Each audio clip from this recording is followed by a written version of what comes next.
നമസ്കാരം. കേരള വിഷൻ്റെ women empowerment ഇനീഷ്യേറ്റീവാണ് സ്ത്രീപക്ഷം. സ്ത്രീകൾക്ക് അവരുടെ കാഴ്ചപ്പാടുകളും അഭിപ്രായങ്ങളും തുറന്നു പറയാനുള്ള വേദി ഒരുക്കുകയാണ് സ്ത്രീപക്ഷത്തിലൂടെ. ഇന്ന് നമ്മുടെ വിഷയം ആർത്തവ വിരാമത്തിലെ സ്ത്രീ മനസ്സുകൾ. നമുക്കറിയാം, മെനോപോസ് എന്ന് പറയുന്ന ഈ ഒരു ടോപ്പിക്കിൽ അധികം ആളുകൾ ശ്രദ്ധിക്കാതെ പോകുന്നതാണ്. പലപ്പോഴും ആർത്തവ വിരാമത്തിലേക്ക് എത്തുന്ന സ്ത്രീകൾ ഇതൊക്കെ സാധാരണയാണ് എന്ന് സ്ത്രീകൾ തന്നെ കരുതുന്ന ഒരു കാലഘട്ടമാണ്. പലപ്പോഴും ഇത് തന്നെ അവരുടെ ആത്മഹത്യയിലേക്ക് തന്നെ എത്താറുണ്ട്. ചില ആളുകൾ അത്രമാത്രം ഡിപ്രഷനിലേക്കും പ്രശ്നങ്ങളിലേക്കും പോകുമ്പോൾ പലപ്പോഴും ഡോക്ടറെ അടുത്തേക്ക് പോകുന്നതിന് ചില ആളുകൾക്ക് ബുദ്ധിമുട്ട് കാണാറുണ്ട്. ഇവർ പലപ്പോഴും അടക്കി പിടിച്ചിട്ടിരിക്കുകയാണ് ചെയ്യുന്നത്. അപ്പോൾ അങ്ങനെയല്ലാണ്ട് സമൂഹത്തിൻ്റെ മുന്നിലേക്ക് ഈ ഒരു വിഷയം കൊണ്ടുവരേണ്ടത് അത്യാവശ്യമാണെന്ന് തോന്നിയത് കൊണ്ടാണ് ഇന്ന് നമ്മൾ ഈ ആർത്തവ വിരാമത്തിലെ സ്ത്രീ മനസ്സുകൾ എന്ന ഈ വിഷയം എടുത്തത് തന്നെ. അപ്പോൾ അതിന് വേണ്ടിയിട്ട് ഇവിടെ സംസാരിക്കാൻ വേണ്ടി വന്നിട്ടുള്ളത് doctor Soumya, assistant professor, Sreesankara college, Seema Nair, Gems modern അക്കാദമിയിലെ ഫൗണ്ടർ പ്രിൻസിപ്പളാണ്, എലിസബത്ത് ടീച്ചർ സാമൂഹ്യ പ്രവർത്തകയാണ്, കൊച്ചിൻ കോർപ്പറേഷൻ്റെ മുൻ കൗൺസിലറാണ്. പിന്നെ നമ്മുടെ doctor Mary Simon, gynaecologist, Amrita ഇൻസ്റ്റിറ്റ്യൂട്ടിൽ നിന്നാണ്. അപ്പോൾ തീർച്ചയായിട്ടും നമുക്ക് മാഡത്തിൽ നിന്ന് തന്നെ തുടങ്ങാം. ഈ മെനോപോസ് എന്ന ഇതിനെക്കുറിച്ചിട്ട്, അതിൻ്റെ എങ്ങനെയാണ് അതിൻ്റെ ലക്ഷണങ്ങൾ, അതിനെക്കുറിച്ചിട്ടൊന്ന് ആദ്യം പറയാമോ? മെനോപോസിൻ്റെ ലിറ്ററൽ മീനിങ് പീരിയഡ്സ് സ്റ്റോപ്പ് ആവുക എന്നുള്ളതാണ്. അതാണ് ശരിക്കും ലിറ്ററൽ മീനിങ്. പക്ഷേ മെനോപോസ് എന്ന് പറഞ്ഞത് ഒരൊറ്റ ഒരു സംഭവം കൊണ്ട് തീരുന്നതല്ല. അതൊരു കാലഘട്ടം. അതായത് peri menopause, menopause, post menopause, അങ്ങനെ ഒരു പീരീഡായിട്ട്. ചിലർക്ക് വളരെ ഷോർട്ട് പീരീഡ് ആയിരിക്കും, പക്ഷേ ചിലർക്ക് 7 വർഷം വരെയൊക്കെ ഇതിൻ്റെ ഒരു കാലഘട്ടം അങ്ങനെ നീണ്ടു നിൽക്കും. അപ്പോൾ ആ സമയത്ത് ഉണ്ടാകാവുന്ന സിംറ്റംസ് പറയണത്, ഏറ്റവും ആദ്യമായിട്ട് അനുഭവപ്പെടുന്നത്, ഈവൻ പീരീഡ്സ് സ്റ്റോപ്പ് ആവുന്നതിന് മുമ്പ് തന്നെ അനുഭവപ്പെടുന്നത് ഈ നൈറ്റ് സ്വെറ്റ്സ്, രാത്രിയിൽ ഇങ്ങനെ വിയർത്തിട്ട് എഴുന്നേൽക്കുക, ചൂട്, വല്ലാത്ത ചൂട് തോന്നുക, കഴുത്തിൽ കൂടി ഇങ്ങനെ ചൂട് പെട്ടെന്ന് കയറി വരണ പോലെ തോന്നുക. ഇതൊക്കെയാണ് ആദ്യമേ പലർക്കും ഫീൽ ചെയ്യണ സിംറ്റംസ്. പിന്നീട് മെൻസസ് നിൽക്കണത്, നമ്മൾ എങ്ങനെയാണ് അതിൻ്റെ മെനോപോസ് ആണ് എന്ന് മനസ്സിലാക്കുന്നത്, 12 മാസം പീരിയഡ്സ് ഇല്ലാതെ കണ്ടിന്യൂസ് ആയിട്ട് ഇരുന്നിട്ടുണ്ടെങ്കിൽ അതിനെ നമ്മൾ മെനോപോസ് എന്ന് തന്നെ പറയും. അതിന് ശേഷം ഉണ്ടാകുന്ന ഏത് ബ്ലീഡിങ്ങിനെയും നമ്മൾ എന്തുകൊണ്ടാണ് ഉണ്ടായതെന്ന് തീർച്ചയായിട്ടും ചെക്ക് ചെയ്ത് നോക്കേണ്ടതാണ്. ബിക്കോസ് അതിനെ പോസ്റ്റ് മെനോപോസൽ ബ്ലീഡിങ് എന്ന് പറയും. അത് വേറെ എന്തെങ്കിലും റീസൺ കൊണ്ടും ആകാം. മെനോപോസ് സംഭവിക്കുന്നത് സ്ത്രീകളുടെ ഓവറീസിൻ്റെ പ്രവർത്തനം, അണ്ടോൽപാദനം തീർന്ന് ഈസ്ട്രജൻ, പ്രൊജസ്ട്രോൺ പോലത്തെ ഹോർമോണുകൾ വളരെ താഴ്ന്ന ലെവലിലേക്ക് പോകുന്നത് കൊണ്ടാണ് മെനോപോസ് ഉണ്ടാവുന്നത്. അപ്പോൾ അതിനോടനുബന്ധിച്ച് ഈ ഈസ്ട്രജനും പ്രൊജസ്ട്രോണും മറ്റ് ചില ഹോർമോൺസും ബ്രെയിനിലെ ചില കെമിക്കൽസും എല്ലാത്തിലും ഉണ്ടാവുന്ന ആ ചേഞ്ചസ് കൊണ്ടാണ് ഈ മെനോപോസിൻ്റെ സിംറ്റംസ് പൊതുവായിട്ട് ഉണ്ടാവുന്നത്. ഫിസിക്കൽ സിംറ്റംസും ഉണ്ട്, മെൻ്റൽ അല്ലെങ്കിൽ ഇമോഷണൽ സിംറ്റംസും ഉണ്ട്. ഫിസിക്കൽ സിംറ്റംസ് നാച്ചുറലി ഈസ്ട്രജൻ കുറയുന്നത് കൊണ്ട് ഹെയർ ഫോൾ ഉണ്ടാകാം, വെയിറ്റ് ഗെയിൻ ഉണ്ടാകാം, തലവേദന ഉണ്ടാകാം, ഉറക്കക്കുറവുണ്ടാകാം, അതേപോലെ തന്നെ സ്കിന്നൊക്കെ ഡ്രൈ ആവണ്, പിന്നെ ഈ ചൂട് അനുഭവപ്പെടുന്ന, അങ്ങനത്തെ കുറേ സിംറ്റംസാണ് ഫിസിക്കലായിട്ടുണ്ടാകുന്നത്. അതോടൊപ്പം തന്നെ കുറച്ച് ലോക്കൽ സിംറ്റംസും ഉണ്ടാവും. സ്ത്രീകൾക്ക് കൂടെ യൂറിനറി ഇൻഫെക്ഷൻ വരിക, വജൈനൽ ഇൻഫെക്ഷൻ വരിക, അത് വജൈനൽ ഏരിയയിൽ ഈ ഇച്ചിങ്ങും നീറ്റലും, അപ്പോൾ അങ്ങനെ അതിനോടനുബന്ധിച്ചും കുറേ പ്രോബ്ലംസ് ഉണ്ടാവും. ഇതൊന്നും ഇവർ ചിലപ്പോൾ പറഞ്ഞെന്ന് വരില്ല, ഡിസ്ക്ലോസ് ചെയ്യില്ല. കാരണം അത് അങ്ങനെയാ പറയുക, എന്താ ചെയ്യുക എന്നുള്ളത്. അപ്പോൾ അതാണ് ഒരു പ്രധാനപ്പെട്ടത്. അതിനോടൊപ്പം തന്നെ ഉള്ളതാണ് ഈ ഇമോഷണൽ ആൻഡ് മെൻ്റൽ സിംറ്റംസ്. അതാണ് ഏറ്റവും ഈ പറഞ്ഞ മാതിരി ഇഗ്നോർ ചെയ്ത് പോയിട്ടുള്ളത്, അല്ലെങ്കിൽ ആരും ശ്രദ്ധിക്കാതെ പോയിട്ടുള്ള പ്രശ്നങ്ങൾ. ഹോർമോൺസിൻ്റെ തന്നെ ചേഞ്ചസ് കൊണ്ട്, ബ്രെയിനിലെ ഹോർമോൺസ് ചേഞ്ച് ചെയ്യണത് കൊണ്ട്, ബ്രെയിനിലെ കെമിക്കൽസിൻ്റെ വ്യത്യാസം വരുന്നത് കൊണ്ട്, ആങ്സൈറ്റി, അതായത് ഭയങ്കര വറിയിങ് ആയിട്ടുള്ളൊരു നേച്ചർ ചിലർ, ഇല്ലെങ്കിൽ ഭയങ്കര മൂഡ് സ്വിങ്സ്, എപ്പോഴും ഇങ്ങനെ മൂഡ് മാറിക്കൊണ്ടിരിക്കും, പെട്ടെന്ന് ഇറിറ്റേറ്റഡ് ആവും, പെട്ടെന്ന് ആംഗ്രി, ദേഷ്യപ്പെടും, പെട്ടെന്ന് നല്ല സ്വഭാവത്തിലേക്ക് വരും, അല്ലെങ്കിൽ അവർക്ക് ഭയങ്കരമായ ക്ഷീണം, ഒന്നും ചെയ്യാൻ തോന്നില്ല, കട്ടിലിൽ നിന്ന് എഴുന്നേക്കാൻ പോലും തോന്നാത്ത അവസ്ഥ, മറവി, പെട്ടെന്ന് കാര്യങ്ങൾ മറന്നു പോവുക. പണ്ടെല്ലാം നന്നായിട്ട് ചെയ്തുകൊണ്ടിരുന്ന ഒരു അമ്മ പെട്ടെന്ന് പല കാര്യങ്ങളും മറക്കുന്നു. ഇല്ലെങ്കിൽ ചിലപ്പോൾ ഒരു ബ്രെയിൻ ഫോഗ്, അതായത് ചില സമയത്ത് കോൺസെൻട്രേഷൻ പോയിട്ട് ഒരു ബ്ലാങ്ക് ആയി പോകും ചിലപ്പോൾ അവർ. ഇങ്ങനെയൊക്കെ സംഭവിക്കും. ഫൈനലി അതിനെക്കാട്ടിലൊക്കെ ഡേഞ്ചറസ് ആയിട്ടുള്ള സിംറ്റമാണ് ഡിപ്രഷൻ, അത് വിഷാദം. അതും നമ്മൾ ചിലപ്പോൾ ആരും അറിയില്ല, സങ്കടപ്പെട്ടിരിക്കും, കരയും. ചിലപ്പോൾ വീട്ടിൽ ഒറ്റയ്ക്കായിരിക്കും, കുട്ടികളൊക്കെ പഠിക്കാൻ കോളേജിലേക്കോ അല്ലെങ്കിൽ കല്യാണം കഴിഞ്ഞ് പോയിട്ടുണ്ടാവും, ഹസ്ബൻഡ് ബിസി ആയിരിക്കും, ആരും അറിയുന്നുണ്ടാവില്ല. കണ്ടിന്യൂസ് ആയിട്ടിരുന്ന് കരയുക, ഇല്ലെങ്കിൽ ഭയങ്കര ഒരു അതായത് ഒരു നിർവികാരം, ഒന്നിനോടും ഒരു നിസ്സംഗത, അങ്ങനെ ഒരു ഇത് ഇല്ലെങ്കിൽ ചിലപ്പം അത് കുറച്ചും കൂടി കൂടുതലായി കഴിഞ്ഞിട്ടുണ്ടെങ്കിൽ അവർ സൂയിസൈഡൽ തോട്ട്സ്, സൂയിസൈഡൽ ടെൻഡൻസി, ഇല്ലെങ്കിൽ അഗ്രസീവായിട്ട് വയലൻ്റ് ആവാനുള്ള ടെൻഡൻസി, അങ്ങനെയൊക്കെ പോകാം. ഇത് കൂടുതലും അവരുടെ ലൈഫ് ടൈമിൽ അല്ലെങ്കിൽ പ്രഗ്നൻസി ടൈമിലൊക്കെ ചെറിയ സൈക്കോളജിക്കൽ പ്രോബ്ലംസ് അല്ലെങ്കിൽ മാനസിക ബുദ്ധിമുട്ടുകൾ ഉണ്ടായിട്ടുള്ള സ്ത്രീകൾക്ക് ഇത് കുറച്ചും കൂടി കൂടുതലായിട്ട് നമ്മൾ കാണാറുണ്ട്. അപ്പോൾ തീർച്ചയായിട്ടും നമ്മൾ ഈ ഒരു ടോപ്പിക്കിൽ എത്രമാത്രം ഇതിൽ സ്ത്രീകൾ മാത്രമല്ല കേട്ടോ, പുരുഷന്മാരും കുട്ടികളും കൂടുതൽ ശ്രദ്ധിക്കേണ്ട ഒരു ടോപ്പിക്കാണിത്. കാരണം എന്താ വെച്ച് കഴിഞ്ഞാൽ ഒരു ഏജ് എന്ന് പറയുന്ന സമയത്ത് നമ്മൾ നോക്കാം, ഒരു അമ്മയുടെ ഏജ് ഒരു 40s എത്തുന്ന സമയത്ത് എന്തായാലും കുട്ടികൾ മിക്കവാറും ഒരു അഡോൾസെൻ്റ് ഏജിലേക്ക് അധികവും വന്നിട്ടുണ്ടാവും. അഡോൾസെൻ്റ് ഏജിലും ഭയങ്കര ഡിഫറൻസ് ഉണ്ടാവും, കുട്ടികളുടെ സ്വഭാവത്തിലെ മാറ്റങ്ങൾ. അമ്മയും വേറൊരു ഇതിലേക്ക് പോവാം. അപ്പോൾ അവർ രണ്ടുപേരും തമ്മിൽ മിക്കവാറും അടി ലഹളയാണ് ഉണ്ടാവുന്നത്. അതിൻ്റെ ഒപ്പം ഫാമിലിയിൽ പുരുഷന്മാരുടെ ഭാഗത്തു നിന്നാണെങ്കിലും ഇതെന്താ എത്ര പ്രശ്നം, ഇതിപ്പോൾ എൻ്റെ അമ്മയ്ക്കും ഉണ്ടായിരുന്നതല്ലേ, നിനക്ക് മാത്രം എന്താ എത്ര പ്രശ്നം എന്ന രീതിയിലുള്ള പല സംസാരങ്ങളും ഉണ്ടാവാറുണ്ട്. അപ്പോൾ ഈ ഒരു ഇതിൽ ആർത്തവം ഉള്ള സമയത്ത് ഇത്രയും കാലം ഉണ്ടായതല്ലേ, ഇതിന് മാത്രം എന്താ ഇത്ര പ്രത്യേകത എന്ന് പറയുമ്പോൾ എനിക്ക് തോന്നുന്നു ഡോക്ടറുടെ ഇപ്പോൾ ഒരു ഇതിൽ നിന്ന് തന്നെ അത്യാവശ്യം ആളുകൾക്ക് മനസ്സിലായിട്ടുണ്ടാവും ഇത് ശ്രദ്ധ കൊടുക്കേണ്ടതാണെന്ന്. ഇപ്പോൾ ടീച്ചർക്ക് ഇപ്പോൾ ഒരു ടീച്ചർ എന്നുള്ള നിലയ്ക്ക് ഒരുപാട് ആ ജോലി സ്ഥലത്തുണ്ടായിട്ടുള്ള ബുദ്ധിമുട്ടുകൾ കണ്ടിട്ടുള്ളതുണ്ടാവും മറ്റുള്ളവരുടെ. പിന്നെ അല്ലാതെ ഒരു സോഷ്യൽ വർക്കർ എന്നുള്ള നിലയ്ക്ക് ഇപ്പം എന്താണ് മാം?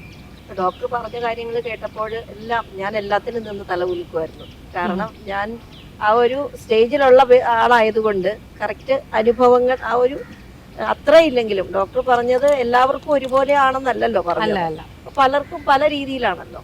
അപ്പൊ ഈ പറഞ്ഞ സിംറ്റംസ് ഒക്കെ കറക്റ്റ് തന്നെയാണ്. ശാരീരികമായിട്ടാണേലും മാനസികമായിട്ടാണെങ്കിലും ഇതൊക്കെ ഞാനും അനുഭവിച്ചതാണ്.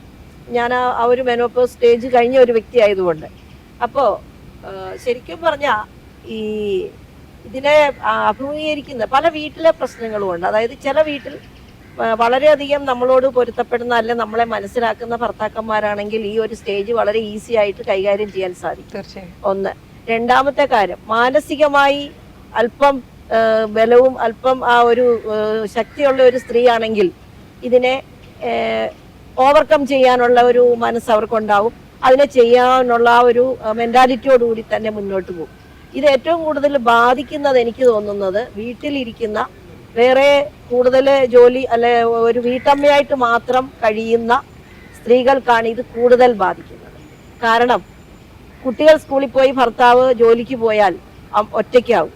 അപ്പോൾ ഒരു ഒറ്റപ്പെടുന്ന അവസ്ഥയും അതോടൊപ്പം ഈ ഒരു മെനോപോസിലേക്ക് വരുമ്പോൾ അത് മനസ്സിലാക്കുന്നവരാണെങ്കിലും അല്ലെങ്കിലും അവർ പെട്ടെന്ന് എന്നെ കൊണ്ടൊന്നും ചെയ്യാൻ ഞാൻ ഒന്നും അല്ലാതായി തീരുന്നു എന്നുള്ള ഒരു തോന്നൽ ആ സമയത്ത് വരുന്നു. പിന്നെ ഈ അങ്ങനെയുള്ളവർക്കാണ് ഈ അസുഖങ്ങളും ഈ പറയുന്ന എനിക്ക് തോന്നുന്നത് മാനസികമാണേലും ശാരീരികമാണേലും കൂടുതൽ പ്രശ്നങ്ങൾ ഉണ്ടായിക്കൊണ്ടിരിക്കുന്നത്. ഇപ്പൊ എന്നെ കുറിച്ച് പറയുകയാണെങ്കിൽ ഈ ഒരു സ്റ്റേജ് ഒന്നും ഞാൻ അറിഞ്ഞതേ ഇല്ല എന്നുള്ളതാണ്. ഡോക്ടർ പറഞ്ഞപ്പോഴാണ് ഈ പല സിംറ്റംസ് എന്നിലൂടെ കടന്നുപോയി എന്ന് എനിക്ക് മനസ്സിലാക്കാൻ സാധിക്കുന്നത്. പക്ഷേ ഞാനൊരു തിരക്കേറിയ ഒരു സാമൂഹ്യ പ്രവർത്തന രംഗത്തുള്ള ആളും ടീച്ചറും ഒക്കെ ആയതുകൊണ്ടാവാം എന്റെ മനസ്സ് ഇതിലേക്ക് നമ്മൾ കൂടുതൽ ആ ഒരു ചിന്ത മെനോപോസ് നല്ല ഇങ്ങനെ ഇതിനെക്കുറിച്ച് ചിന്തിക്കാത്തത് കൊണ്ടാവാം ഇതിനെയൊക്കെ ഓവർകം ചെയ്യാൻ കഴിയുമെന്നുള്ളതാണ്. അപ്പം ഈ ഒരു സ്റ്റേജ് എല്ലാ സ്ത്രീകൾക്കും ഉണ്ടെങ്കിലും പല സ്ത്രീകൾക്കും അതിന്റെ ബുദ്ധിമുട്ടുകൾ അവർ അനുഭവിക്കുന്നത് പലതരത്തിലായിരിക്കാം. അപ്പൊ മാനസികമായിട്ട് ഇതിനെ നേരിടാൻ ഇപ്പൊ ശരിയാ ഡോക്ടർ പറഞ്ഞ ചൂടെന്ന് പറഞ്ഞത് കറക്റ്റ്. ശരിക്കും നമ്മൾ ചില സമയത്ത് ഇരിക്കുമ്പോൾ ഒരൊറ്റ ചൂടിങ്ങോട്ട് അതിപ്പോഴും അത് കഴിഞ്ഞതിന് ശേഷമുണ്ട്, ഇപ്പോഴും ഞാനത് ഫീൽ ചെയ്യുന്നുണ്ട്. അതായത് നല്ല ചൂടിങ്ങോട്ട് വന്നാൽ ശരിക്കും നമ്മളിങ്ങോട്ട് കഴുത്തും തലയും മുഖം എല്ലാം കൂടെ അങ്ങോട്ട് ചൂട് കൊണ്ട് ഇങ്ങനെ ആവി ഇങ്ങനെ വരുമ്പോൾ നമ്മൾ ഓർക്കും അയ്യോ ഇതെന്താ പെട്ടെന്ന്. മറ്റുള്ളവരുടെ കൂടെ ഇരിക്കുമ്പോൾ അവർക്ക് തണുപ്പാണെങ്കിലും നമുക്ക് ചൂട്, അതൊരു വലിയ വിഷയമാ. മറ്റുള്ളവര് ഫാൻ ഇടുമ്പോൾ അവര് വീട്ടിലുള്ളവർ ഇതെന്താ മമ്മിക്ക് എന്താ ഇത്ര ചൂടെന്താന്ന് അവര് ചോദിക്കും. പക്ഷെ നമുക്കത് പറഞ്ഞു കൊടുക്കാൻ പറ്റാത്ത ഒരവസ്ഥ. പിന്നെ ഇതിനെ മാനസികമായിട്ട് ഞാനിതൊരു വിഷയമായിട്ടേ കണ്ടിട്ടില്ല. ഈ ഒരു അവസ്ഥയുണ്ടെങ്കിലും നമ്മൾ ഇതിനെ അതിജീവിക്കാൻ ശ്രമിക്കുമ്പോൾ അതിനെ നമുക്ക് അതിജീവിക്കാൻ കഴിയും. അപ്പൊ ഇത് എൻ്റെ ഒരു അഭിപ്രായത്തിൽ ഈ മെനോപോസ് എന്ന് പറയുന്ന പറഞ്ഞ കാര്യങ്ങൾ സിംറ്റംസ് എല്ലാം കറക്റ്റ് ആണ്. പക്ഷെ ഇത് പല സ്ത്രീകളിലും പല രീതിയിൽ അവരുടെ മനോനില അനുസരിച്ച്, അവരുടെ ആ ഒരു പവർ അനുസരിച്ച്, അതായത് ശാരീരികവും മാനസികവുമായ പവർ അനുസരിച്ച് അതിന്റെ ആ ഒരു ഡെൻസിറ്റി വ്യത്യാസമായിരിക്കും എന്നുള്ളതാണ് എനിക്ക് പറയാനുള്ളത്. അപ്പോൾ തീർച്ചയായിട്ടും ഇത് എല്ലാവർക്കും ഒരേമാതിരി അല്ല, ഡിഫറെൻ്റ് ആയിട്ടാണ്. എംപ്റ്റിനെസ് സിൻഡ്രോം ഒക്കെ ഇതിലുള്ളതാണ്. ഈ ഒരു മിഡ് ലൈഫ് ക്രൈസിസിൻ്റെ ഒരു ഭാഗത്ത് കുട്ടികൾ വളർന്ന് പോയി കഴിഞ്ഞാൽ ഞങ്ങൾ ഒറ്റയ്ക്കായി എന്നുള്ളൊരു തോന്നൽ, അതേമാതിരി തന്നെ ആരുമില്ല, ലൈക്ക് നമ്മളൊരു ലോൺലി ആയിട്ടുള്ളൊരു ഫീൽ, നമ്മളൊരു വെർത്ത്ലെസ് ആയി എന്നൊക്കെയുള്ളൊരു ഫീലൊക്കെ ഉണ്ടാവും. എന്താണ് സീമയ്ക്ക് പറയാൻ? അപ്പോൾ ഞാൻ ഒരു മുംബൈ മലയാളിയാണ്. ഞാൻ 20 years ആയിട്ട് എഡ്യൂക്കേഷൻ ഫീൽഡിലാണ്. അപ്പോൾ വിമനാണ് ഈ പ്രൊഫഷനിൽ അധികം കാണുക. അപ്പോൾ ഞാൻ ചേഞ്ചസ് കണ്ടിട്ടുണ്ട്. നല്ലൊരു ആക്റ്റീവായ ടീച്ചർ, ഒരു വയസ്സായ അവർ they go into a shell. അവർക്ക് ഒന്നും ഇഷ്ടമല്ല. അവർ ക്ലാസ്സിലും എന്തെങ്കിലും പറഞ്ഞാൽ അപ്പോൾ കരയാൻ തുടങ്ങും. So what I feel work പ്ലേസിലും ഓഫീസിൽ എല്ലാവർക്കും സപ്പോർട്ട് ചെയ്യണം. ഇങ്ങനെ ആയാൽ we have to understand, empathy ഉണ്ടാവണം. സ്ത്രീകൾ എന്താണ് they're going through during menopause. That is very important. With of course family support എന്തായാലും വേണം. family support ഇല്ലെങ്കിൽ പിന്നെ as doctor said suicidal cases ഞാൻ കണ്ടിട്ടുണ്ട് in women's. സൗമ്യ, എന്താണ് ഈ ഒരു മെനപ്പോസുമായി ബന്ധപ്പെട്ട ബുദ്ധിമുട്ടുകൾ ആരെങ്കിലും കണ്ടിട്ടുണ്ടോ? അങ്ങനെ എന്തെങ്കിലും എക്സ്പീരിയൻസ്? സ്ത്രീയുടെ ഒരു സ്ത്രീത്വം അല്ലെങ്കിൽ അവളുടെ ഒരു ഫെർട്ടിലിറ്റി, അവളുടെ യുവത്വത്തിനെ എപ്പോഴും ചുവപ്പായിട്ടാണ് നമ്മൾ ബന്ധപ്പെടുത്തുക. ചുവന്ന പൊട്ട്, കുങ്കുമം. അപ്പോൾ അവളിൽ നിന്ന് ആ ചുവപ്പ് ഇല്ലാതാവുമ്പോൾ ഉള്ള ആ ഒരു വികാര വിസ്ഫോടനം, അതാണ് ശരിക്ക്. അല്ലെ, ഞാനിപ്പോൾ ഡോക്ടർ പറഞ്ഞു ഫിസിക്കൽ, പക്ഷെ ഞാൻ പറയാൻ ഉദ്ദേശിക്കുന്ന മെൻ്റൽ ബ്രേക്ക് ഡൗൺസ്, അല്ലെങ്കിൽ അവർക്ക് വരുന്ന മെൻ്റൽ പ്രോബ്ലംസിന്. കാരണം നമ്മൾ ഇപ്പോൾ ഞാൻ ആ ഏജിലൂടെ അല്ലെങ്കിലും എൻ്റെ സുഹൃത്തുക്കൾ ഒരുപാട് പേര് അനുഭവങ്ങൾ എൻ്റെ അടുത്ത് ഷെയർ ചെയ്യാറുണ്ട്. പ്രത്യേകിച്ച് വിമൺ അറ്റ് 40 എന്ന് പറഞ്ഞ മ്യൂസിക്കൽ ആൽബം, സ്മിതയായിരുന്നു എൻ്റെ ഡയറക്ടർ. അവർ വീട്ടിലിരിക്കുന്നവരാകട്ടെ, പുറത്തു പോകുന്നവരാകട്ടെ, വർക്ക് ചെയ്യുന്നവരാവട്ടെ, അവർ ഫിസിക്കലി ഒരു അമ്മയായി കഴിഞ്ഞ് കഴിഞ്ഞാൽ ദേ വിൽ ഫേസ് എനിത്തിങ്. അവർക്കൊരു ജോയിൻറ്റ് പെയിനോ അതൊരു സെക്കൻഡറി ആണ്. അവരുടെ പ്രധാനമായിട്ടും ഇപ്പോഴത്തെ പ്രശ്നം എന്ന് പറഞ്ഞാൽ ഇമോഷണൽ ഡിപ്പെൻഡൻസിയാണ്, അല്ലെങ്കിൽ ഈ എംപ്റ്റിനെസ് എന്ന് പറയുന്ന ഒരു സംഭവം. കാരണം പണ്ട് എല്ലാം നമ്മളറിയാം കൂട്ടുകുടുംബമായിരുന്നു, ഇത്ര സ്ട്രെസ് ഇല്ല. അപ്പോൾ ഷെയർ ചെയ്യാൻ കൂടെയുള്ള സ്ത്രീകളുണ്ട്, വർക്കാണെങ്കിലും നമ്മളുടെ കാര്യങ്ങളാണെങ്കിലും. ഇപ്പം നമ്മൾ ന്യൂക്ലിയർ ഫാമിലിയാണ്. ഈ ന്യൂക്ലിയസ്, ഒരു ഫാമിലി, ന്യൂക്ലിയർ ഫാമിലിയിലെ ന്യൂക്ലിയസ് എന്ന് പറഞ്ഞിട്ടുണ്ടെങ്കിൽ ആ കുടുംബത്തിലെ സ്ത്രീയാണ്. അവരാണ് ബാക്കിയുള്ള ആൾക്കാരെയൊക്കെ പിടിച്ചു നിർത്തുന്നത്. അവർക്കൊരു ഇളക്കം തട്ടിക്കഴിഞ്ഞാൽ മൊത്തം ഇളകും. അങ്ങനെയാണ്. അപ്പോൾ അവർക്ക് സംഭവിക്കുമ്പോൾ ഈ ഒരു പ്രായത്തിലുള്ളവർ ഒന്നില്ലെങ്കിൽ പേരൻസ്, വയ്യാതെ കിടക്കുന്ന പാരൻസിനെ നോക്കുന്നവരായിരിക്കാം. ടീനേജേഴ്സിലെ കുട്ടികൾ, ടീനേജിലെ കുട്ടികളായിട്ട് നമ്മൾ മല്ലയുദ്ധം നടത്തണം. കാരണം അവരുടെ ആ ഒരു ഏജിലൂടെ അവർ പോകുമ്പോൾ അപ്പോൾ അവർക്ക് അവരുടെ അമ്മയിൽ നടക്കുന്ന കാര്യങ്ങൾ എന്താണെന്ന് മനസ്സിലാവുന്നില്ല. അമ്മയ്ക്കും ഒരു പക്ഷേ മനസ്സിലാവുന്നുണ്ടാവും, പക്ഷെ ശരിക്കുള്ള സപ്പോർട്ട് അവിടെ കൊടുക്കാൻ പറ്റുന്നില്ല. പിന്നെ ബാക്കിയുള്ള ദാമ്പത്യ പ്രശ്നങ്ങൾ, അല്ലെങ്കിൽ ഇപ്പോൾ ഭർത്താവ് തീരെ സപ്പോർട്ട് ചെയ്യാത്ത ഒരാളാണ്, മനസ്സിലാക്കാത്ത ഒരാളാണെങ്കിൽ അവിടെ വരുന്ന ഇഷ്യൂകൾ, അങ്ങനെ ഇവർ ഒറ്റപ്പെടുകയാണ് ശരിക്കും പറഞ്ഞാൽ. പലപ്പോഴും മൂഡ് സ്വിങ്സ് എന്ന് പറഞ്ഞാൽ അതിൻ്റെ വേഴ്സ്റ്റൊക്കെയാണ് ആൾക്കാർ പറയുന്നത്. മാം പറഞ്ഞ പോലെ എനിക്കറിയാം, എൻ്റെ 1-2 ഫ്രണ്ട്സ് ലിറ്ററലി കരയുന്ന ആൾക്കാരെ എനിക്കറിയാം. അവർ പറയാം കുറേ കരഞ്ഞു ഇന്ന്. എന്താ കാര്യം? കാര്യമൊന്നും അറിയില്ല, കാര്യമൊന്നുമില്ല, എനിക്ക് കരയാൻ തോന്നി കരഞ്ഞു. അപ്പോൾ അങ്ങനെ പിന്നെ രാത്രി പറഞ്ഞ പോലെ മൊത്തം എരിച്ചിലും പുകച്ചിലുമാണ്. മൊത്തം രാത്രിയൊക്കെ എനിക്ക് ആകെ ഇങ്ങനെ പറയും ഉഷ്ണാണ്, പുകച്ചിലാണ്, ഹോട്ട് ഫ്ലാഷ്. അത് ഇപ്പോൾ ഒരു പക്ഷേ ഇത്രയും യൂട്യൂബ് അവയർനെസ്, ഇത്രയും ചർച്ചകളൊക്കെ നടക്കുന്നതുകൊണ്ട് മനസ്സിലാവുന്നുണ്ട്. ഞാൻ എൻ്റെ ഒരു അനുഭവം പറയും.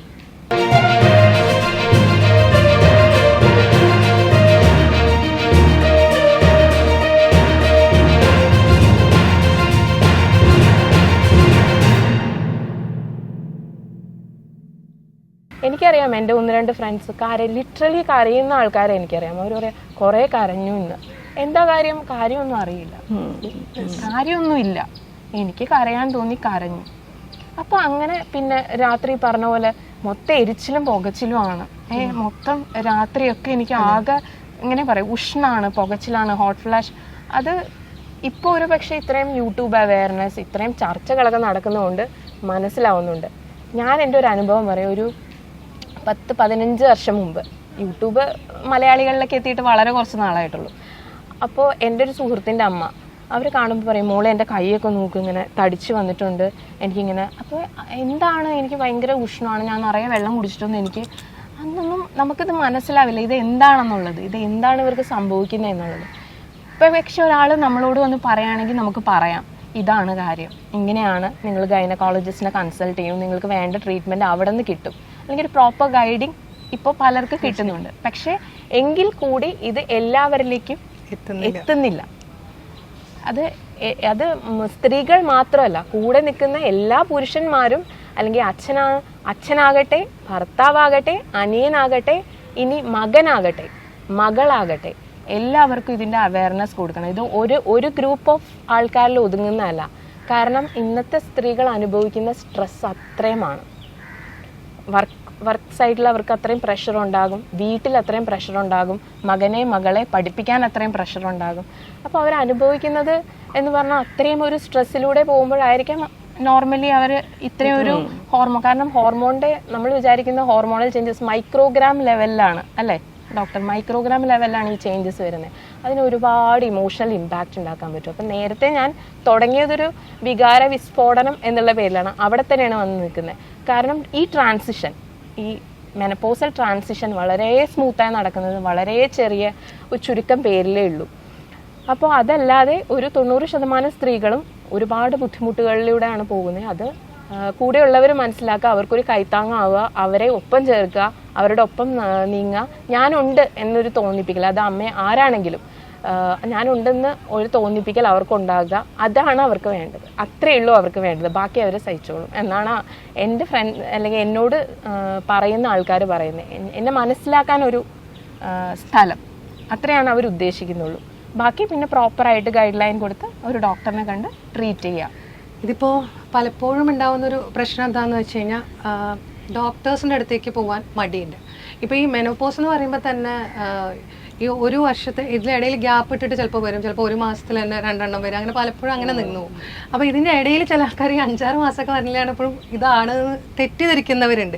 അതുകൊണ്ടാണ് നമ്മൾ ആദ്യം എന്താണ് മാം സിംറ്റം അത് ആദ്യം ചോദിച്ചിട്ട് പ്രത്യേകം പറയിപ്പിച്ചത്. കാരണം നമ്മൾ പലരിടത്തും ചോദിക്കുമ്പോഴേ എനിക്കിപ്പോൾ ഒരു 5-6 മാസമായിട്ട് വന്നിട്ടില്ല, എൻ്റെ നിന്നു, ഞാൻ അയ്യോ ആയിട്ടില്ല, ഒരു 1 ഇയർ എങ്കിലും നിങ്ങൾ അങ്ങനെ തുടർച്ചയായിട്ട് വേണം, എന്നാലേ പറ്റുള്ളൂ. അതേമാതിരി തന്നെ എനിക്കുണ്ടായൊരു ഒരു കേസിൽ വന്നതായിരുന്നു. അവർക്ക് നല്ലപോലെ ബ്ലീഡിങ് ഉണ്ട്. ഈ ബ്ലീഡിങ് ഉണ്ടായിട്ട് അവരത് പറയുന്നില്ല, ഇത് പറയാൻ അവർക്ക് പറ്റുന്നില്ല. കാരണം എന്താ വെച്ച് കഴിഞ്ഞാൽ ഞാൻ ചോദിച്ചു ഭയങ്കര ടയേർഡാണ്, ക്ഷീണിച്ചിരിക്കുകയാണെന്നൊക്കെ പറഞ്ഞു. എന്നിട്ട് സൈക്യാട്രിസ്റ്റിൻ്റെ അടുത്തേക്ക് പോയി മരുന്ന് കഴിച്ചു, ഇതെല്ലാം അപ്പോൾ എന്നിട്ടാണ് എൻ്റെ അടുത്ത് സംസാരിച്ചത്. അപ്പോൾ ഞാൻ ചോദിച്ചു എന്താ ഉണ്ടായി, അപ്പോൾ ബ്ലീഡിങ് ഉണ്ടോ നല്ലപോലെ, എനിക്ക് ക്ഷീണമാണ്, എനിക്ക് പറ്റും. ഞാൻ പറഞ്ഞു നിങ്ങൾക്ക് മെനോപോസിൻ്റെ ഏജിൽ അത് പറയണ്ട, ഇങ്ങനെ ബ്ലീഡിങ് ഉണ്ട്, ഡോക്ടറെ അടുത്ത് നിങ്ങൾ ഒരു സിംറ്റംസ് നമ്മൾ പറയുമ്പോൾ ഡോക്ടേഴ്സ് എപ്പോഴും ഒരു ഭാഗം മാത്രമേ അവർ കേൾക്കുന്നുണ്ടാവുള്ളൂ. അപ്പോൾ ഗൈനക്കോളജിസ്റ്റിൻ്റെ അടുത്താകുമ്പോൾ അവർ ഇതെല്ലാം എടുത്ത് ചോദിക്കും.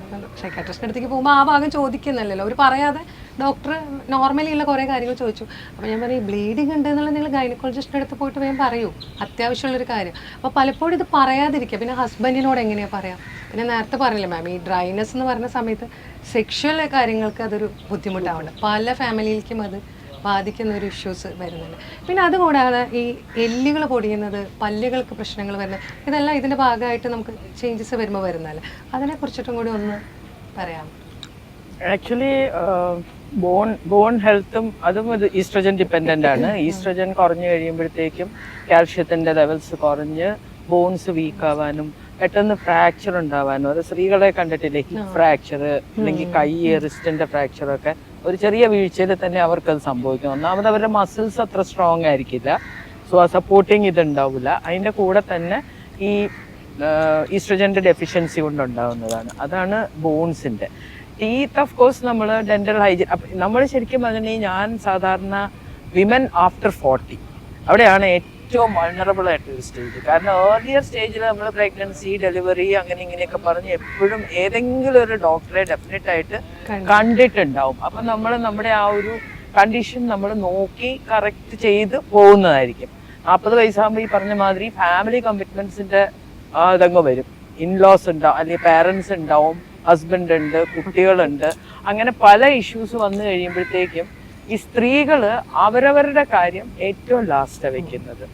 So she is always the primary care giver of the family. ആ കെയർ കൊടുക്കുക എന്നുള്ളതല്ലാതെ അവരെ കെയർ ചെയ്യാൻ ആരും തയ്യാറാവാതെ വരും. അപ്പൊ ആ ഒരു സ്റ്റേജിൽ വരുമ്പം നമ്മൾ എന്താ പറയണതെന്ന് വെച്ചിട്ടുണ്ടെങ്കിൽ നമ്മൾ ശരിക്കും ആ സ്ത്രീകളെ സെൽഫ് കെയറും കൂടി പഠിപ്പിച്ചു കൊടുക്കണം. ഹസ്ബൻഡോ അല്ലെങ്കിൽ ഫാമിലി മെമ്പേഴ്സോ കെയർ ചെയ്യണേ ഒപ്പം തന്നെ ആ സെൽഫ് കെയർ, അതായത് സെൽഫ് കെയർ ഉണ്ടെങ്കിലല്ലേ അവര് എനിക്ക് ഇന്ന വയ്യായിക ഉണ്ട്, ഐ ഷുഡ് ടെൽ ദാറ്റ്, അല്ലെങ്കിൽ I should share it with my family members എന്നുള്ളൊരു ഫീലിംഗ് വരുവുള്ളൂ. അല്ലെങ്കിൽ അവർ ഇതിങ്ങനെ ഒതുക്കി കൊണ്ടു നടക്കും. അപ്പൊ നമ്മൾ പറഞ്ഞു വന്നത് എന്നാന്ന് വെച്ചിട്ടുണ്ടെങ്കിൽ, അതായത് ഫിസിക്കൽ പ്രോബ്ലംസും കാർഡിയാക് ഈവൻ കുറച്ച് കഴിയുമ്പോൾ ഹാർട്ട് പ്രോബ്ലംസും എല്ലാം ഇവർക്ക് കുറച്ചും കൂടി കൂടുതലായിരിക്കും. കാരണം ഈസ്ട്രജൻ എന്നും ഒരു പ്രൊട്ടക്റ്റീവ് ആയിരുന്നു, കാർഡിയോ പ്രൊട്ടക്റ്റീവ് ആയിരുന്നു, കൊളസ്ട്രോൾ ഒരു പരിധി വരെ കൂടാതെയൊക്കെ. അപ്പൊ അതും ഈ പറഞ്ഞ മാതിരി ഉണ്ടാക്കി ചെക്ക് ചെയ്തുകൊണ്ടിരിക്കണം. അപ്പൊ അതുകൊണ്ട് നമ്മൾ വിമൻ ആഫ്റ്റർ 40 അവരുടെ അടുത്ത് നമ്മൾ കൊടുക്കുന്ന ഒരു അഡ്വൈസ്, നിങ്ങൾക്ക് പ്രത്യേകിച്ച് അസുഖം ഒന്നും ഇല്ലെങ്കിൽ വൺസ് ഇൻ എ ഇയർ എങ്കിലും ഒരു ഡോക്ടറെ കണ്ടിരിക്കണം. അപ്പൊ ഡോക്ടർ എന്ന് പറയുമ്പം ഏറ്റവും നല്ലത് ഗൈനക്കോളജിസ്റ്റിനെ കാണുന്നതാണ്. ഗൈനക്കോളജിസ്റ്റുമാർക്ക് പ്രാക്ടീസ് ഉണ്ടാക്കാൻ വേണ്ടിയിട്ടല്ല ഞാൻ പറയുന്നത്. കാരണം ഗൈനക്കോളജിസ്റ്റ് ആകുമ്പോൾ അത്യാവശ്യം ബിപിയും കാര്യങ്ങളും എല്ലാം നോക്കി അതിന്റെ കൂടെ ഈ സ്ത്രീകൾ എപ്പോഴും പറയാൻ മടിക്കുന്ന കാര്യങ്ങൾ അവരുടെ അടുത്ത് ചെല്ലുമ്പം ഷെയർ ചെയ്യും. അതുകൊണ്ടാണ് കൊല്ലത്തിലൊരിക്കലും നിങ്ങൾക്ക് അസുഖമൊന്നും ഇല്ലെങ്കിൽ പോലും ഒരു പ്രിവെന്റീവ് ആസ്പെക്റ്റിൽ പോവുക, ഡോക്ടറെ മീറ്റ് ചെയ്യുക. അപ്പൊ ആ മീറ്റിങ്ങിൽ അവർ പല കാര്യങ്ങളും ചെക്ക് ചെയ്യുന്ന കൂട്ടത്തിൽ നമ്മുടെ വൈറ്റമിൻ ഡി അല്ലെങ്കിൽ നമ്മുടെ കാൽഷ്യം അതിന്റെ കുറവുകൾ വല്ലതും ഉണ്ടോ, അത് കറക്റ്റ് ചെയ്യണോ, ഇങ്ങനത്തെ കുറെ കാര്യങ്ങൾ. ഇതിനകത്ത് ഒരു ഇമ്പോർട്ടൻറ്റ് ഫാക്ടർ ഉള്ളത് എന്നാ വെച്ചിട്ടുണ്ടെങ്കിൽ വൈറ്റമിൻ ഡി ഒത്തിരി ഭയങ്കരമായിട്ട് ഇങ്ങനെ ഒരുപാട് അങ്ങോട്ട് ഹൈപ്പ് കൊടുക്കുന്നുണ്ട്. അത്ര ഹൈപ്പ് ആവശ്യമില്ല, കാരണം അത്രയ്ക്കുള്ള ഡെഫിഷ്യൻസി ഒന്നും ഇല്ല. എങ്കിൽ പോലും ഈ വൈറ്റമിൻ ഡി ഈ ഡിപ്രഷനുമായിട്ട് ഡയറക്റ്റ്ലി റിലേറ്റഡ് ആണ്. കാരണം വൈറ്റമിൻ ഡി ലെവൽസ് ഒത്തിരി താണിരിക്കുന്ന ആൾക്കാർക്ക് മൊത്തത്തിൽ അവരുടെ ഇമ്മ്യൂൺ സ്റ്റാറ്റസ് പൂറായിരിക്കും. അതിനോടൊപ്പം തന്നെ ഈ പറഞ്ഞ മാതിരി മാനസിക ബുദ്ധിമുട്ടുകൾ ഉണ്ടാവാനുള്ള സാധ്യതയും കുറച്ച് കൂടുതൽ. ഇത് കറക്റ്റ് ചെയ്ത് കഴിഞ്ഞാൽ മറ്റേത് ഹാൻഡിൽ ചെയ്യാൻ കുറച്ചും കൂടി ഈസി ആയിരിക്കും. അപ്പൊ അതുകൊണ്ട് ഈ ഒരു at least once in a year ഒരു ഡോക്ടറെ കണ്ടിട്ടുണ്ടെങ്കിൽ അവർ അത്യാവശ്യം ബേസിക് ടെസ്റ്റുകളെല്ലാം ചെയ്തു നോക്കും, അല്ലെങ്കിൽ ബേസിക് ചെക്കപ്പ് ചെയ്ത് തരും. ഇൻവെസ്റ്റിഗേഷൻസ് ആവശ്യമുണ്ടെങ്കിൽ മാത്രം. നമ്മൾ പലപ്പോഴും ആൾക്കാർ മിസ്ലെഡ് ആണ്. ഇപ്പൊ ലബോറട്ടറീസ് അവരിങ്ങനെ ഒരു പാക്കേജ് കൊടുക്കും, എക്സിക്യൂട്ടീവ് പാക്കേജ്, ആ പാക്കേജ്, ഈ package, heart disease package. Actually അതിന്റെ ആവശ്യമില്ല. പലപ്പോഴും അതിനകത്ത് ആവശ്യമുള്ള ടെസ്റ്റ് ആയിരിക്കില്ല ചെയ്തേക്കുന്നത്, ആവശ്യമില്ലാത്ത കുറേ ടെസ്റ്റുകൾ ചെയ്തിട്ടുണ്ടാവും. അതുകൊണ്ടാണ് നമ്മൾ പറഞ്ഞത് go meet a doctor and ആ ഡോക്ടറുടെ അഡ്വൈസ് പ്രകാരം ടെസ്റ്റുകൾ ചെയ്യുക. അല്ലെങ്കിൽ അൾട്രാസൗണ്ട് ചെയ്യണമെന്നുണ്ടെങ്കിൽ ഡോക്ടർ പറയുകയാണെങ്കിൽ ചെയ്യാം. അങ്ങനെ പോയിട്ടുണ്ടെങ്കിൽ ഒരു പരിധി വരെ നമുക്കിതെല്ലാം അറിയാനും പ്രിപ്പയർഡ് ആയിട്ടിരിക്കാനും, ഈ സിംറ്റംസ് വരുമ്പോൾ ഇപ്പം ഈ ഒരു കൊല്ലം ഓക്കെ ഒരു പ്രാവശ്യം ചെക്കപ്പിന് പോയി പീരീഡൊക്കെ വരുന്നുണ്ട്, പിന്നത്തെ പ്രാവശ്യം വരുമ്പോഴത്തേക്കും പറയും ഡോക്ടർ ഇന്ന പ്രശ്നങ്ങളൊക്കെ എനിക്കുണ്ട് പറയുമ്പോൾ അതിനെ കുറച്ചും കൂടി ഈസി ആയിട്ട് അപ്രോച്ച് ചെയ്യാനും സാധിക്കും. അപ്പോൾ ഈ വരുന്ന സ്ത്രീകളോട് ഞാൻ പറയുന്ന മറ്റൊരു കാര്യം, ഭർത്താവിനെ കൂട്ടിയിട്ട് വരിക. If you are married, if you have a husband, bring your husband with you. If you don't have a husband, if he's passed away or if you're single, അങ്ങനെയാണെന്നുണ്ടെങ്കിൽ അടുത്ത ക്ലോസസ്റ്റ് മെയിൽ റിലേറ്റീവിനെയും കൊണ്ടുവരിക. കാരണം ഈ മെയിൽ റിലേറ്റീവ്സിനെ, അല്ലെങ്കിൽ പെൺകുട്ടികളാണെങ്കിലും മതി, മക്കളെയും കൊണ്ട്. So അവരെയും കൊണ്ട് വന്നിട്ടുണ്ടെങ്കിൽ അവരോടും കൂടി നമുക്ക് എക്സ്പ്ലെയിൻ ചെയ്ത് കൊടുക്കാൻ പറ്റും. അപ്പൊ അവരും അവെയർ ആയിരിക്കും ഇതിനെപ്പറ്റി. അപ്പൊ അവര് ആ ഒരു കൊടുക്കേണ്ട സ്ഥലത്ത് സപ്പോർട്ട് കൊടുക്കുകയും അവർക്ക് ആ ഒരു മെന്റൽ സപ്പോർട്ട് കിട്ടി അവർ ഇതിനെ ഫേസ് ചെയ്യാനായിട്ട് അവരെ പ്രാപ്തരാക്കാനും പറ്റും.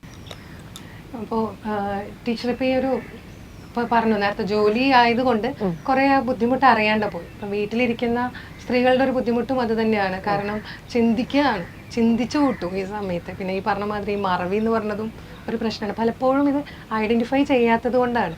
ഇപ്പോൾ നേരത്തെ പറഞ്ഞ ഇതെല്ലാം പോയിട്ടുണ്ട്, പക്ഷെ അത് അറിയാണ്ടിരിക്കാൻ കാരണം അവർക്ക് അതിൽ കൂടെ പോയതുകൊണ്ടാണ്. അപ്പോൾ ശരിക്കും ഈ ഹോർമോൺ ഇഷ്യൂസ് വരുമ്പോൾ ചില ആൾക്കാർക്ക് വളരെ ഹെവി ആയിട്ടാണ് കേട്ടോ ചിലർക്ക് ഉണ്ടാവുക. അപ്പോൾ അത്രമാത്രം ചിലപ്പോൾ വരാത്തത് കൊണ്ടായിരിക്കാം, ഒരുപക്ഷെ നമ്മളത്ര ബുദ്ധിമുട്ടിക്കാത്തത് കൊണ്ടായിരിക്കാം. അല്ലെങ്കിൽ നേരത്തെ ഡോക്ടറും ഇവരൊക്കെ പറഞ്ഞ മാതിരി അതാ.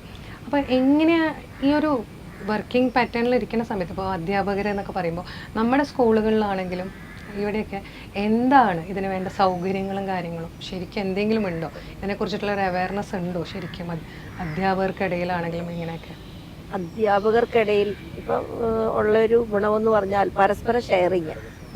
അങ്ങനെ ഒരു, അതായത് ടീച്ചേഴ്സ് എന്ന് പറയുമ്പോൾ ആ ഒരു നമ്മുടെ സ്റ്റാഫ് റൂമിൽ ഇരുന്നു കൊണ്ട് ഇപ്പം നമ്മൾ പരസ്പരം ഉണ്ടല്ലോ, കുറച്ച് ഫ്രണ്ട്സ് ഉണ്ടാവുമല്ലോ, അവരുമായിട്ട് ഇത് ഷെയർ ചെയ്യാൻ പറ്റും. എനിക്ക് തോന്നുന്നു എനിക്കൊക്കെ അതുകൊണ്ടായിരിക്കാം ഇത് ഇത്ര വലിയൊരു തീവ്രമായ ഒരു അനുഭവമായിട്ട് തോന്നാത്തത്.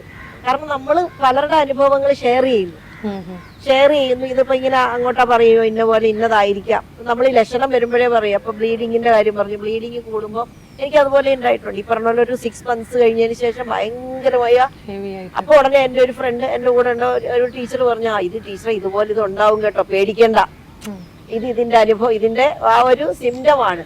ഇനിയും വരും. ഒരു 6 മാസം കഴിയുമ്പോൾ ടീച്ചറിന് ഇതുപോലെ തന്നെ വീണ്ടും ഒരു ഹെവി ബ്ലീഡിങ് വരും. നമ്മളങ്ങനെ ആ ഒരു ഇത് കിട്ടുമ്പോൾ നമുക്ക് ഇതാണ് പ്രശ്നം. അപ്പൊ ആ ഒരു പേടി ഉള്ളിൽ നിന്ന് മാറും. ഇതിൽ ഞാനൊരു സാധനം ആഡ് ചെയ്യാം. എൻ്റെ എക്സ്പീരിയൻസ്, ടീച്ചർമാർക്ക് ഇരിക്കാൻ അലൗഡ് അല്ല. ചെയർ ചിലപ്പോൾ സ്കൂളിലൊക്കെ ചെയർ ഉണ്ടാവില്ല ഇരിക്കാൻ. Teachers have to stand and take the class. അപ്പോൾ ഈ ഹെവി പീരിയഡ്സ് ഒക്കെ ആവുമ്പോൾ അവർക്ക് ഭയങ്കര വിഷമാണ്. അപ്പോൾ അവരെന്താ ചെയ്യുക, അവർ സ്കൂളിൽ വരികയും ചെയ്യില്ല. For 2 days they won't come to school. അപ്പോൾ as a head of the school എനിക്ക് തോന്നുന്നത് വി ഷുഡ് അണ്ടർസ്റ്റാൻഡ്. പിന്നെ എന്താ അറിയോ, ടീച്ചർമാരെ കുറെ സ്മാർട്ടും ആവും. എല്ലാ മാസത്തിലെ 2 പ്രാവശ്യം പീരിയഡ് വരും.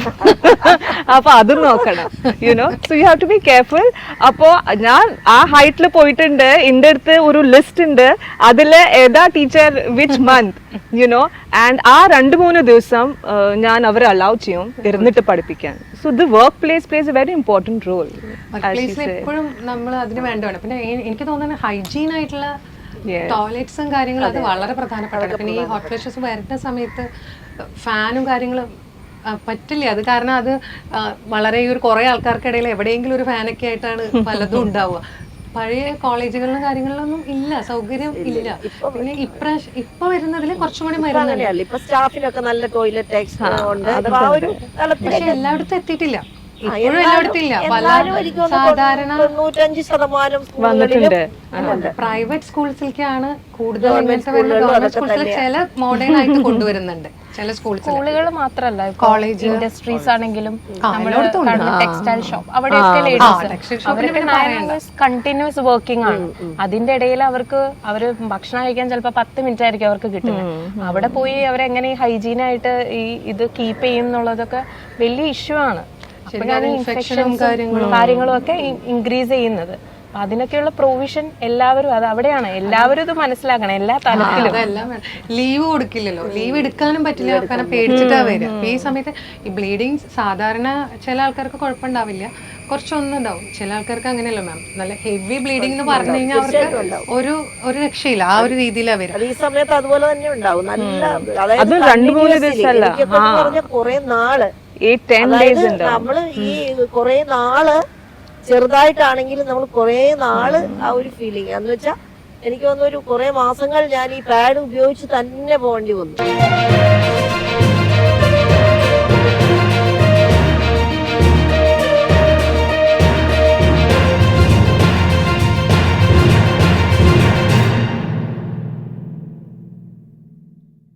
ചെറുതായിട്ടാണെങ്കിലും നമ്മൾ കുറെ നാള് ആ ഒരു ഫീലിംഗ് എന്ന് വെച്ചാൽ എനിക്ക് തോന്നുന്നു ഒരു കുറെ മാസങ്ങൾ ഞാൻ ഈ പാഡ് ഉപയോഗിച്ച് തന്നെ പോകേണ്ടി വന്നു. ആ ഒരു അവസാനിക്കാറായപ്പോ ഇതിനെ കുറിച്ച് പറയുമ്പോൾ നമുക്ക് തുറന്നു പറയാം. അതിനകത്തൊന്ന് ആഡ് ചെയ്യാനുള്ളതെന്ന് വെച്ചാൽ മെനോപോസ് എന്ന് പറഞ്ഞത് പീരിയഡ്സ് സ്റ്റോപ്പ് ചെയ്യുന്നത്. അത് പല തരത്തിലായിരിക്കും ഓരോരുത്തർക്ക്. ചിലവർക്ക് ഈ പറഞ്ഞ മാതിരി കുറച്ച് ഡിലേഡ് ആയിട്ട് ഇങ്ങനെ 1 month 2 month കൂടുമ്പോൾ വരും. കുറച്ച് ദിവസം കണ്ടിന്യൂസ് ബ്ലീഡിങ് ഉണ്ടാവും, ബട്ട് ഇത് സ്റ്റോപ്പ്. അങ്ങനെ വന്ന് പയ്യെ നിൽക്കും. ചിലവർക്ക് ആ ബ്ലീഡിങ്ങിന്റെ ക്വാണ്ടിറ്റി കുറഞ്ഞു വരും. ആദ്യം 5 days ഉണ്ടായിരുന്നത് ചിലപ്പോൾ 3 days ആവും, 2 days ആവും, 1 day ആവും. അങ്ങനെ ഒരു വർഷം കൊണ്ട് ചിലപ്പോൾ സ്റ്റോപ്പ് ആവും. ചുരുക്കം ചിലവർക്കാണ് ഇപ്പൊ നമ്മൾ പറഞ്ഞ പോലെ ഹെവി ബ്ലീഡിങ്, അതായത് കുറച്ച് നാൾ വരാതിരിക്കും. കാരണം ഓവുലേഷൻ സ്റ്റോപ്പ് ആവുക അപ്പോഴത്തേക്കും. അപ്പൊ ആ കറക്റ്റ് ടൈമിന് പീരീഡ് വരത്തില്ല. ഓവുലേഷൻ നടന്നാലേ പീരീഡ് ടൈമിന് വരുള്ളൂ. സോ വാട്ട് ഹാപ്പൻസ് ഇസ് അന്നേരം ഈ ബ്ലീഡിങ് കുറെ കഴിയുമ്പോഴത്തേക്കും ബ്രേക്ക് ത്രൂ ബ്ലീഡിങ് പോലെയാണ് വരുന്നത്. അപ്പൊ യൂട്രസിന്റെ ആ ലൈനിങ് ഒത്തിരി തിക്കായിട്ടാണ് പിന്നീട് അങ്ങ് ഷെഡ് ചെയ്യുന്നത്. അപ്പോഴാണ് കുറേ ദിവസത്തേക്ക് ആ ഒരു ഗ്രൂപ്പ് ഓഫ് പീപ്പിൾ നമ്മൾ ഇപ്പോഴും പറയുന്നത് you should consult A doctor. കാരണം ഒന്ന് ഹീമോഗ്ലോബിൻ കുറയും, അനീമിക് ആവും.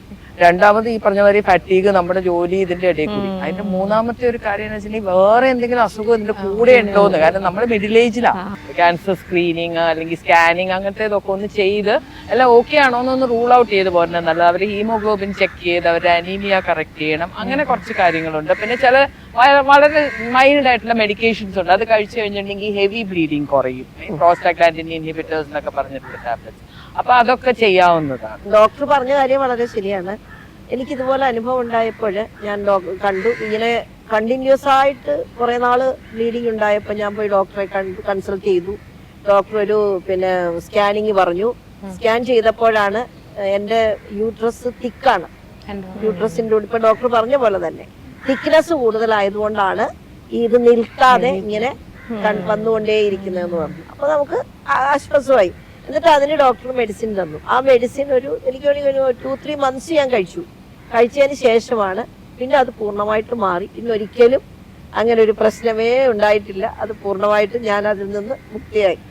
എനിക്കിതിനെ കുറിച്ച് പറയുമ്പോഴേ എന്റെ മനസ്സിൽ തോന്നുന്നത്, ഡോക്ടർ പറഞ്ഞു നമ്മുടെ വീട്ടിലെ ഫാമിലി, ഹസ്ബൻഡ് അറിഞ്ഞിരിക്കണം, മക്കൾ അറിഞ്ഞിരിക്കണം, അല്ലെ നമ്മുടെ ആരോഗ്യം ശ്രദ്ധിക്കണം. ഒരിക്കലും ഒരു വീട്ടമ്മ അല്ല ഒരു കുടുംബിനി, നമുക്കറിയാമല്ലോ നമ്മുടെ വീട്ടിൽ സ്ത്രീ സ്വന്തമായിട്ട് സ്ത്രീയുടെ ആരോഗ്യം ശ്രദ്ധിച്ചില്ലെങ്കിൽ മറ്റാരും ശ്രദ്ധിക്കില്ല എന്നുള്ള കാര്യം അത് അവരുടെ കുറ്റമല്ല. അത് സാമൂഹ്യപരമായിട്ട് അത് അങ്ങനെയാണ് നമ്മൾ കണ്ടുകൊണ്ടിരിക്കുന്നത്. അമ്മ എന്ന് പറയുന്ന ആ സ്ത്രീയാണല്ലോ അമ്മ. അമ്മ എന്ന് പറയുന്ന വ്യക്തിയുടെ കയ്യിലാണ് ആ കുടുംബത്തിലെ എല്ലാവരുടെ ആരോഗ്യം. അമ്മയാണ് ഞങ്ങളെ നോക്കേണ്ടത്, അല്ലെ നീ ഭാര്യയാണ് എന്നെ നോക്കേണ്ടത് എന്നുള്ള ആ ഒരു കൺസെപ്റ്റ് അല്ലാതെ ഭർത്താവ് ഭാര്യയെ കൂടി നോക്കണം, അല്ലെ ഭാര്യയുടെ ആരോഗ്യം കൂടി നോക്കണം, മക്കൾക്ക് അമ്മയുടെ ആരോഗ്യം നോക്കണം എന്നുള്ള ചിന്ത അവർക്ക് ഉണ്ടാവുന്നില്ല എന്നുള്ളതാണ്. അപ്പൊ അത് ഇങ്ങനെയുള്ള, എനിക്ക് തോന്നുന്നു നമ്മൾ ചർച്ചകളിലൂടെ കേട്ട് എന്ന് പറഞ്ഞാലും എത്ര കേട്ടാലും ആ ഒരു ചിന്താഗതി അവരുടെ മനസ്സിൽ വരുന്നില്ല. അപ്പൊ ഞാൻ പറയുന്നത് സ്ത്രീകൾ കുറെ കൂടി അറിവുള്ളവരാകുക, സ്ത്രീകൾ അറിവ് നേടുക, വായനയിലൂടെ ആണെങ്കിലും മറ്റുള്ളവരുമായിട്ടുള്ള സംഭാഷണത്തിലൂടെയാണെങ്കിലും ഒക്കെ നമ്മൾ ഈ വിഷയങ്ങളെ കുറിച്ചുള്ള അറിവുകൾ കുറച്ച് നേടി സ്വന്തം ആരോഗ്യം നന്നായി ശ്രദ്ധിക്കാനായിട്ട് ശ്രമിക്കുക. ഇങ്ങനെയുള്ള കുറെ കാര്യങ്ങൾ നമ്മൾ തന്നെ ചെയ്യുമ്പോഴാണ് ഒരു സ്ത്രീയുടെ ആരോഗ്യത്തെ നമുക്ക് സ്വന്തം ആരോഗ്യം സംരക്ഷിക്കാനും മറ്റുള്ളവരെ നോക്കാനും നമുക്ക് സാധിക്കുന്നത് എന്നാണ് എനിക്ക് തോന്നുന്നത്. ശരിക്കും ഞാൻ ഈ ഒരു സബ്ജക്റ്റിലാണ് റിസർച്ച് ചെയ്തുകൊണ്ടിരിക്കുക. അപ്പോൾ എന്താ കാരണം എന്ന് വെച്ച് കഴിഞ്ഞാൽ മെനോപോസ് എന്ന് പറയുന്ന സമയത്ത് പകുതി ആൾക്കാരും അതിനൊരു ഇമ്പോർട്ടൻസ് കൊടുക്കുന്നത് കണ്ടിട്ടില്ല. ഇപ്പോൾ PMS ഒക്കെ ഇപ്പോൾ വന്നു, ആൾക്കാരുടെ ഇടയിലേക്ക് വന്നു ഈ ആർത്തവത്തിന് മുമ്പുള്ളതിന്. പിന്നെ നമ്മൾ കണ്ടിട്ടില്ല, ആദ്യം ആർത്തവം ആകുമ്പോൾ ഒരു ആഘോഷമാണ്. അത് അവസാനിക്കാൻ പോകുന്ന സമയത്ത് കൊടുക്കുന്ന ഒന്നും വേണ്ട, ഒന്ന് ശ്രദ്ധിച്ചാൽ മതി എന്നുള്ളൊരു ഇതിലേക്ക്. അപ്പോൾ ഈ പ്രത്യേകിച്ച് ഈ നമുക്ക് ഈ ചൂടെടുക്കാന്ന് പോലെ നൈറ്റ്സ്, ഇത് കൂടാതെ മറ്റേ ഹോട്ട് ഫ്ലഷ് അല്ലാത്ത സമയത്തുണ്ടല്ലോ, നല്ല മഴ പെയ്യുകയാണെങ്കിൽ പോലും നമ്മൾ നന്നായി വേർക്കും. ഇത് കാണുന്ന ആൾക്കാർക്ക് ഇത് എന്താ, പണ്ട് കാലത്തൊക്കെ അമ്മമാര് ഈ മുണ്ടൊക്കെ എടുത്ത് മാറ്റി ജാക്കറ്റ് മാത്രമൊക്കെ ഇട്ട് വീശുന്നത്, കുറെ പ്രാവശ്യം കുളിക്കാൻ പോവുക, ഇങ്ങനത്തെ പരിപാടികൾക്കുണ്ടായിരുന്നു. അപ്പൊ എല്ലാവരുടെയും വിചാരം ഇവർക്ക് എന്തോ പ്രശ്നം. പിന്നെ ഞങ്ങൾ പറയും ഈ പണ്ട് കാലത്ത് ഈ പാത്രങ്ങൾ നിലത്ത് വീണ ശബ്ദവും കൂടുതലായിരുന്നു, ദേഷ്യം എവിടെയെങ്കിലും ഒന്ന് ഇതാവണ്ടേ. കാരണം വേറെ ആരോടും പറയാൻ പറ്റില്ല. എന്ത് വയ്യായ്മ ഉണ്ടെങ്കിലും കുക്കിംഗ് ചെയ്യണം, അതെല്ലാം അവിടെ കൊണ്ടുവച്ചിട്ടുണ്ടാവും. നീ സഹായിക്കാൻ വന്നു കഴിഞ്ഞാലോ ഇവർക്കൊന്നും അറിയില്ല എല്ലാം. പിന്നെ പലപ്പോഴും അമ്മമാർ പറയുന്നത് കുട്ടികളോട് പറയും ഇപ്പോഴും മടിയാണ്, ഇന്ന് വിളക്കൊളുത്താൻ പറ്റില്ല, അല്ലെങ്കിൽ ഇന്ന് ഇത് ചെയ്യാൻ പറ്റില്ല, നിസ്കരിക്കാൻ പറ്റില്ല, അങ്ങനെ എന്തുകൊണ്ട് പറ്റില്ല എന്നുള്ളതൊന്നും അവർ പറയില്ല. പലപ്പോഴും ഇതിപ്പോഴും ഒരു മടിയായിട്ട് നിൽക്കുന്നവരുണ്ട്. അത് ഹസ്ബൻഡിനോടും പറയില്ല. പിന്നെ ചില ആൾക്കാർക്ക് ഇതുമാതിരി ഈ ഡ്രൈനെസ് ഒക്കെ വരുന്ന സമയത്ത് ഈ സെക്സിനോടുള്ള ഈ താല്പര്യം കുറഞ്ഞു പോകുന്നതുകൊണ്ട് എൻ്റെ ഭർത്താവിന് വേറെ ആരോടെങ്കിലും ഇഷ്ടം കൂടുതൽ വരുമോ, എന്നെ ഇനി ഇഷ്ടപ്പെടാതിരിക്കുമോ, ഇതൊരു പ്രശ്നമായിട്ട് വരുന്നുണ്ട്. ഇവൻ മുഖത്ത് കുരു, നല്ലപോലെ പിമ്പിൾസും ഇതൊക്കെ ഈ ഹോർമോൺ ചേഞ്ചസ് കൊണ്ട് വരില്ല. മുടി കൊഴിയുന്ന, നമുക്ക് അറിയുന്നൊരു സുഹൃത്ത് തന്നെ മുടി കൊഴിയുന്ന ഒരു കാരണം കൊണ്ട് നല്ലപോലെ ഉണ്ടായിരുന്നു. അവർ ആരുടെ ഫോണും എടുക്കാണ്ടായി, ഫോൺ എടുക്കണില്ല, എന്താ പ്രശ്നം എന്ന് പറയുന്നില്ല. കുറച്ച് കഴിഞ്ഞ ശേഷം വരുമ്പോഴാണ് പറയുന്നത് എനിക്കാരും ഫേസ്. എന്നാൽ നമ്മൾ നോക്കുമ്പോൾ അവർക്കധികം പോയിട്ടില്ല. ഈ വീഴുന്ന മുടിയുടെ അളവ് അത്ര തോന്നിയാൽ അത് കാണുമ്പോൾ അപ്പം എല്ലാവരും വിചാരിക്കും ഓ ഇതൊക്കെ എത്ര വലിയ. അപ്പം ഞാൻ പറയുന്നത് ഓരോ വ്യക്തിക്കും അത് എടുക്കുന്നവരെ സെൻസിറ്റീവാണ്. പലരും പല രീതിയിലാവും. അപ്പോൾ പലരെയും ആ ഇതുകൊണ്ട് കാണരുത്. പിന്നെ ഈ പറഞ്ഞ മാതിരിയാണല്ലോ നമ്മൾ പറഞ്ഞില്ലേ ഇപ്പം ചൂട്, അതൊരു വലിയൊരു പ്രശ്നമാണ്. കാരണം ഒരാൾക്ക് പാർട്ട്ണർ, ഒരാൾക്ക് ചൂടധികം വേണ്ട, മറ്റേ ആൾക്കാണെങ്കിൽ AC വേണം, നിർബന്ധമാണ്. ഇപ്പം ഈ സമയത്ത് മിക്കവാറും രാത്രിയിലൊന്ന് ഉറങ്ങി കുറച്ച് കഴിയുന്ന സമയത്തായിരിക്കും പെട്ടെന്ന് ഇത് വരുന്നത്, ഈ ചൂട് വരുന്നത്. ഈ ചൂട് വരുമ്പോൾ ഈ മുഖത്തും നമ്മുടെ ചെസ്റ്റിൻ്റെ ഈ സൈഡിലൊക്കെ ഇങ്ങനെ നല്ലപോലെ അങ്ങോട്ട് വേർത്ത് അങ്ങനെ ഇങ്ങോട്ട് വരും. അത് ആ സമയത്ത് ഈ ഉറക്കത്തിലാവുന്ന ഹസ്ബൻഡ് ഇതൊന്നും നോക്കില്ലേ, ഈ എന്തിനാ അതാക്കണേ. പകരം ഒന്ന് എഴുന്നേറ്റ് അവരെ ഒന്ന് നോക്കിയാൽ തന്നെ അവർക്കത് കാണാൻ പറ്റും എന്തോരം മാറ്റത്തിൽ കൂടെയാണ് പോണത്. പിന്നെ ഈ സമയത്ത് മൂഡ് സ്വിങ്സും കൂടി ആകുമ്പോഴേ പറഞ്ഞതൊന്നും അങ്ങനെ മനസ്സിലാക്കണം എന്നില്ല ഈ ഒരു കാര്യത്തിൽ. അങ്ങനെയാണ് എനിക്ക് തോന്നുന്നത്. മാം ഇതിലൊരു പ്രധാനപ്പെട്ടില്ല, നമ്മൾ ഈ ഹോർമോൺ തെറാപ്പി എന്ന് പറഞ്ഞിട്ടുള്ളൊരു ഇതുണ്ടല്ലോ, ഇതിലേക്ക് ചില കാരണം പ്രത്യേകിച്ച് ഈ PCOD അങ്ങനെ ചില സിസ്റ്റുകളും എൻഡ്രോമെട്രിക് സിസ്റ്റ് അങ്ങനെ പലതും ഇതുമായിട്ട് ബന്ധപ്പെട്ട് ചിലവർക്ക് വരാറുണ്ടല്ലോ. അപ്പോൾ അങ്ങനെ വരുന്ന സമയത്ത് ഈ ചിലപ്പോൾ ഇങ്ങനെ തെറാപ്പീസ് ഉപയോഗിക്കുമ്പോൾ ഈ ഹോർമോൺ തെറാപ്പിയൊക്കെ ഉപയോഗിക്കില്ല. ഈ സമയത്ത് പോലും ഇതിൽ നേരത്തെ മാം പറഞ്ഞു നമ്മുടെ ഇതിൻ്റെയൊക്കെ ഉണ്ടാകുമ്പോൾ അതാണ് പല കാര്യങ്ങളിലേക്കും തടസ്സം വരുമ്പോൾ നമുക്ക് ബുദ്ധിമുട്ടുണ്ട്. ഈവൻ നമ്മുടെ ഹാപ്പിനെസ് തന്നെ കുറച്ച് നേരം നിലനിൽക്കുള്ളൂ, അത് കഴിഞ്ഞാൽ പോകും. എനിക്ക് തോന്നുന്നു അത് കുറച്ചും കൂടി കൂടുതൽ ആളുകളിലേക്ക് എത്തേണ്ടത് വളരെ അത്യാവശ്യമാണ്. കാരണം എന്ത് പറയുമ്പോഴും ഇപ്പം നമ്മൾ തന്നെ ആൾക്കാരോട് സംസാരിക്കുമ്പോൾ എന്താ ഇവർക്ക് മാത്രം ഇത്ര സ്പെഷ്യാലിറ്റി, ഞങ്ങളുടെ ഇതിലാവുമ്പോൾ പിന്നെ ഇത്രയൊക്കെ മൂഡ് സ്വിങ്സ് ഉണ്ടാവുമോ? പലരും പറയുന്നൊരു കാര്യം, ഒന്ന് കൊടുക്കണം അവർ, ഇവൾക്കൊക്കെ ഒന്ന് കൊടുക്കാത്തതിൻ്റെ കേടാണ്. ഇവളൊന്ന് കൊടുത്തു കഴിഞ്ഞ് കഴിഞ്ഞാൽ നമ്മൾ കണ്ടുവരുന്ന കാര്യമാണ്. പലയിടത്തും ക്ലാസ്സും കാര്യങ്ങളും നടത്താൻ പോകുമ്പോൾ ഇതൊക്കെ കാണിച്ചു കൂട്ടല്ല, ഇവൾക്കൊക്കെ ഒന്ന് കൊടുത്തു കഴിഞ്ഞാൽ ഈ പ്രശ്നം പലതും തീരാവുന്നതേ ഉള്ളൂ എന്ന് പറയുന്ന ആളുകളുണ്ട്. അവരൊട്ടും അംഗീകരിക്കില്ല ഹോർമോൺസ് കൊണ്ട് ഇത്രയൊക്കെ പ്രശ്നം. ഹോർമോൺസ് പ്രശ്നമല്ല എന്നാണ് ഒരു വിഭാഗം ഇപ്പോഴും പറയണം. അപ്പോൾ എനിക്ക് തോന്നുന്നു ആ ഹോർമോൺസിൻ്റെ ഇഷ്യൂസും പ്രശ്നങ്ങളും എന്തുമാത്രം ഉണ്ടാക്കാം എന്നുള്ളത് ഒന്നും കൂടി ഒന്ന് സ്പെസിഫൈ ചെയ്തിട്ട് എത്തിക്കണം. കാരണം അറ്റ്ലീസ്റ്റ് ഇത് കേൾക്കുന്ന ആൾക്കാരുടെ വീട്ടിലെങ്കിലും ഉള്ള ആൾക്കാർക്ക് അത് മനസ്സിലാക്കണം എന്നാണ് നമ്മുടെ ഒരു ആഗ്രഹം. ഞാൻ നേരത്തെ പറഞ്ഞ പോലെ തന്നെ മെനോപോസ് എന്ന് പറയുന്നത് മെൻസസ് പീരിയഡ്സ് സ്റ്റോപ്പ് ചെയ്യണം. പീരിയഡ്സ് സ്റ്റോപ്പ് ചെയ്യണേന് കുറച്ച് വർഷങ്ങൾക്ക് മുമ്പ് തൊട്ടേ ഓവുലേഷൻ ചിലപ്പോൾ ഇൻഫ്രീക്വൻ്റ് ആയി തുടങ്ങും. കാരണം നമുക്ക് എല്ലാവർക്കും അറിയാം, അല്ലെങ്കിൽ സ്കൂളിൽ കുട്ടികൾക്കൊക്കെ അറിയാം, ഒരു പെൺകുട്ടി ജനിക്കുമ്പം ഒരു ഫിക്സഡ് നമ്പർ ഓഫ് എഗ്സ് ആണ് ഓവറീസിലുള്ളൂ. പുരുഷൻ അങ്ങനെയല്ല, പുരുഷൻ through out his life sperms produce ചെയ്തുകൊണ്ടിരിക്കും. ഈ എഗ്സിൽ ഒരു മാസം സാധാരണഗതിയിൽ ഒരു എഗ്ഗാണ് റൈപ്പൻ ചെയ്ത് ആ ഫോളിക്കിൾ റപ്ചർ ചെയ്ത് ഓവുലേഷൻ നടക്കുന്നത്. അപ്പോൾ ആ ഒരു കാലഘട്ടം എന്ന് പറയുമ്പോഴത്തേക്കും ഒരു മേ ബി ഒരു 13 അല്ലെങ്കിൽ 12, ഇപ്പൊ 10 വയസ്സ് 11 വയസ്സാകുമ്പോൾ കുട്ടികൾക്ക് പീരിയഡ്സ് ആവും. ഒരു 50 years വരെ, അതായത് ഒരു 40 years മാക്സിമം കാലഘട്ടത്തിൽ കൊണ്ട് ഈ എഗ്സ് എല്ലാം അങ്ങ് തീരും. അതിന് മുമ്പേ തന്നെ തീരും, ഒരു 5-6 വർഷം മുമ്പ് തൊട്ടേ തീരും. അതിനാണ് നമ്മൾ പെരിമെനോപോസ് എന്ന് പറഞ്ഞത്. ആ സമയം മുതലേ എഗ്സ് തീർന്ന ഓവുലേഷൻ, അല്ലെങ്കിൽ ഓവുലേഷൻ ഇൻഫ്രീക്വന്റ് ആവും, ഹെൽത്തി എഗ്സ് ആയിരിക്കത്തില്ല, റൈപ്പ് ആവത്തില്ല. അപ്പൊ അങ്ങനെ വരുമ്പം ഈ ഇറഗുലർ പീരിയഡ്സും വരും. അതിന്റെ ഒപ്പം തന്നെ ഈ ഹോട്ട് സ്വെറ്റ്സും ഈ ചൂടും ഈ ബുദ്ധിമുട്ടുകളും വജൈനൽ ഇറിറ്റേഷൻ, ഡ്രൈനെസ്, ഇതൊക്കെ അന്നേരം സ്റ്റാർട്ട് ചെയ്യും. അതിന്റെ ഒപ്പം മൂഡ് സ്വിങ്സ് ഒക്കെ ചിലപ്പോൾ കുറച്ചും കൂടി കഴിഞ്ഞിട്ടായിരിക്കും, പക്ഷെ ചിലപ്പോൾ ഇതിനോട് റിലേറ്റഡ് ആയിരിക്കും. ഇപ്പം നമ്മൾ പ്രീമെൻസ്ട്രൽ സിംറ്റംസ് പറയണ പോലെ തന്നെയാണ് ഇത്, അതും ഹോർമോൺസ് കൊണ്ടുണ്ടാവുന്നതാണ്. ആ ഹോർമോണൽ ചേഞ്ചസ് കൊണ്ട് അതിന്റെ ലെവൽസ് മാറുന്നതുകൊണ്ട്, ഇവിടെ ലെവൽ താഴ്ന്നത് കൊണ്ടാണ്. ഈസ്ട്രജൻ എന്ന് പറഞ്ഞ ഹോർമോണാണ് നമ്മളെ സ്ത്രീ രൂപമാക്കി കീപ്പ് ചെയ്യണത്. അതായത് നല്ല സോഫ്റ്റ് സപ്പിൾ സ്കിൻ, ആണുങ്ങളുടെ സ്കിൻ പോലെ അല്ലല്ലോ സ്ത്രീകളുടെ സ്കിൻ. അതേപോലെ തന്നെ നമ്മുടെ മുടി, നമ്മുടെ ബാക്കിയുള്ള എല്ലാ കാര്യങ്ങളും ഷേപ്പ്, ബോഡിയുടെ ഷേപ്പ്, സാഗിങ് ഇല്ലാതെ സ്കിൻ നല്ല ഇലാസ്റ്റിക് ആയിട്ടൊക്കെ ഇരിക്കുന്നത് ഈസ്ട്രജൻ. അപ്പൊ ഈസ്ട്രജൻ അങ്ങ് പോയി കഴിയുമ്പോഴത്തേക്കും ഇതെല്ലാം അങ്ങ് മാറുക. അപ്പം അലോങ് വിത്ത് നേരത്തെ മാഡം പറഞ്ഞതുപോലെ ആ ഒരു എന്താ പറയാ, ഞാൻ ഇനി ഐ എം നോ ലോങ്കർ അല്ലെ, എല്ലാവർക്കും തോന്നണത് അതാ, ഞാൻ ഇനി ഒന്നിനും കൊള്ളൂല, ഞാൻ എൻ്റെ ആ സ്ത്രീത്വം എനിക്ക് നഷ്ടപ്പെട്ടു എന്നുള്ളൊരു ഫീലിംഗ് ഒരു വശത്ത്. അതിൻ്റെ ഒപ്പം തന്നെ ഈ മനസ്സിലാക്കാത്ത family members, especially the husband. കാരണം ഇപ്പം എല്ലാവരോടും പോയി ഇങ്ങനെ അനൗൺസ് ചെയ്ത് നടക്കാൻ പറ്റുമോ, എനിക്ക് ഇങ്ങനെ മെനോപോസ് ആണ്, സിംറ്റംസ് ആണ്, പറ്റില്ല. ബട്ട് ഹസ്ബൻഡിന് ഒരു അവയർനെസ് ഉണ്ടെങ്കിൽ, അതുകൊണ്ടാണ് നമ്മൾ കപ്പിൾ കൗൺസിലിംഗ് ഇതിനും കൂടി പറയണത്. അതായത് നോട്ട് റിയൽ കൗൺസിലിംഗ്, നമ്മളെ കാണാൻ വരുമ്പോഴും വിത്ത് ഹസ്ബൻഡ് വരുവാണെങ്കിൽ നമ്മൾ ഇത് എക്സ്പ്ലെയിൻ ചെയ്യുമ്പോൾ അവരത് കേൾക്കുന്നുണ്ട്. അപ്പൊ അവർ ഒരു പരിധി വരെ അവർക്കത് മനസ്സിലാവും. അപ്പൊ എവിടെയെങ്കിലും ഒരു ടോക്ക് കേൾക്കുകയോ അല്ലെങ്കിൽ ഒരു വായിക്കുകയോ ചെയ്യുന്നതിനെക്കാട്ടി കുറച്ചും കൂടി കൂടുതലായിട്ട് നമ്മൾ, കാരണം അവരുടെ സംശയങ്ങളും അവർക്ക് നമ്മുടെ അടുത്ത് ചോദിക്കാം, നമ്മൾ എക്സ്പ്ലെയിൻ അങ്ങനെ ചെയ്ത് കൊടുത്തു കഴിഞ്ഞിട്ടുണ്ടെങ്കിൽ up to a certain extent ഹസ്ബൻഡ്സിനെ കുറച്ചും കൂടി സപ്പോർട്ടീവ് ആക്കാം. അത് ഇനിയിപ്പോൾ ഹസ്ബൻഡ്സ് അല്ല എന്നുണ്ടെങ്കിൽ, ഇപ്പൊ ഫോർ എക്സാമ്പിൾ ഞാനൊരു എക്സാമ്പിൾ പറയാം. നമ്മൾ ഈ മെൻസ്ട്രൽ കപ്പ് ഇൻട്രൊഡ്യൂസ് ചെയ്ത സമയത്ത്, ഞാൻ ടോക്സ് നടത്തുന്ന സമയത്ത് എത്ര പുരുഷന്മാർ അത് വന്ന് അറ്റൻഡ് ചെയ്തിട്ടുണ്ടെന്നറിയാവോ? നമ്മൾ തന്നെ സർപ്രൈസ്ഡ് ആയി പോയിട്ടുണ്ട്, ഇത്രയും ആണുങ്ങൾ വന്ന്. അപ്പൊ അവര് പറഞ്ഞത് ശരിയാ, ഞങ്ങളുടെ വീട്ടില് ഞങ്ങളുടെ സ്ത്രീകൾ അനുഭവിക്കുന്ന ബുദ്ധിമുട്ട് മനസ്സിലാക്കുമ്പം ഇതെന്താണ്, എങ്ങനെയാണ്, ഇതിന് എന്തൊക്കെ ഗുണങ്ങളുണ്ട് എന്നുള്ളത് മനസ്സിലാക്കാൻ അവർ വരിക. അതേപോലെ തന്നെ ഈ മെനോപോസിൽ കൂടി കടന്നു പോകുന്ന സ്ത്രീയുടെ ഹസ്ബൻഡും അപ്പൊ മെനോപോസ് ആവാൻ നിൽക്കേണ്ട അതിന് മുമ്പാണ്. ഇപ്പൊ ഈ ഏർലി ചെക്കപ്പ് ഒരു ഹാബിറ്റ് ആക്കുക, അല്ലെങ്കിൽ സെൽഫ് കെയർ ഒരു ഹാബിറ്റ് ആക്കി കഴിഞ്ഞാൽ, അതാണ് അവിടെ സ്ത്രീ തന്നെ വേണം അതിനുവേണ്ടി മുൻകൈ എടുക്കാനായിട്ട്. അല്ലാതെ അവർ വന്ന് നോക്കും എന്ന് വിചാരിച്ചിരിക്കരുത്. അങ്ങനെ വരുവാണെന്നുണ്ടെങ്കിൽ നമുക്ക് ഒരു പരിധി വരെ ആ ഒരു സപ്പോർട്ട് നമുക്ക് കീപ്പ് ചെയ്തുകൊണ്ട് പോകാൻ പറ്റും. പിന്നെ അഫ്കോഴ്സ് വളരെ ചുരുക്കം, അതായത് 80 to 90% സ്ത്രീകൾക്കും മെനോപോസൽ സിംറ്റംസ് ഉണ്ടാവും. അത് പല ഡിഗ്രീസ് ആയിരിക്കും എന്ന് മാത്രം. ഒരു ഭാഗ്യമുള്ള ഒരു 10 to 20% പിന്നെ പോകും. അല്ല എന്നാലും പോകും. അങ്ങനെ വരുമ്പോ പിന്നെയും പോകും. യൂറിനറി ഇൻഫെക്ഷൻ ഉടനെ ഡോക്ടറെ പോയി കാണിക്കും, അല്ലെങ്കിൽ വേറെ എന്തെങ്കിലും ഒരു പ്രശ്നം വന്നാൽ കാണിക്കും. പക്ഷേ ഇത് മൂഡ് സ്വിങ്സിന്റെ മാത്രമല്ല, ഇപ്പോഴും സൈക്യാട്രി അല്ലെങ്കിൽ സൈക്കോളജിക്കൽ ഇഷ്യൂസ് ഇപ്പോഴും ഒരു ടാബു ആണല്ലോ.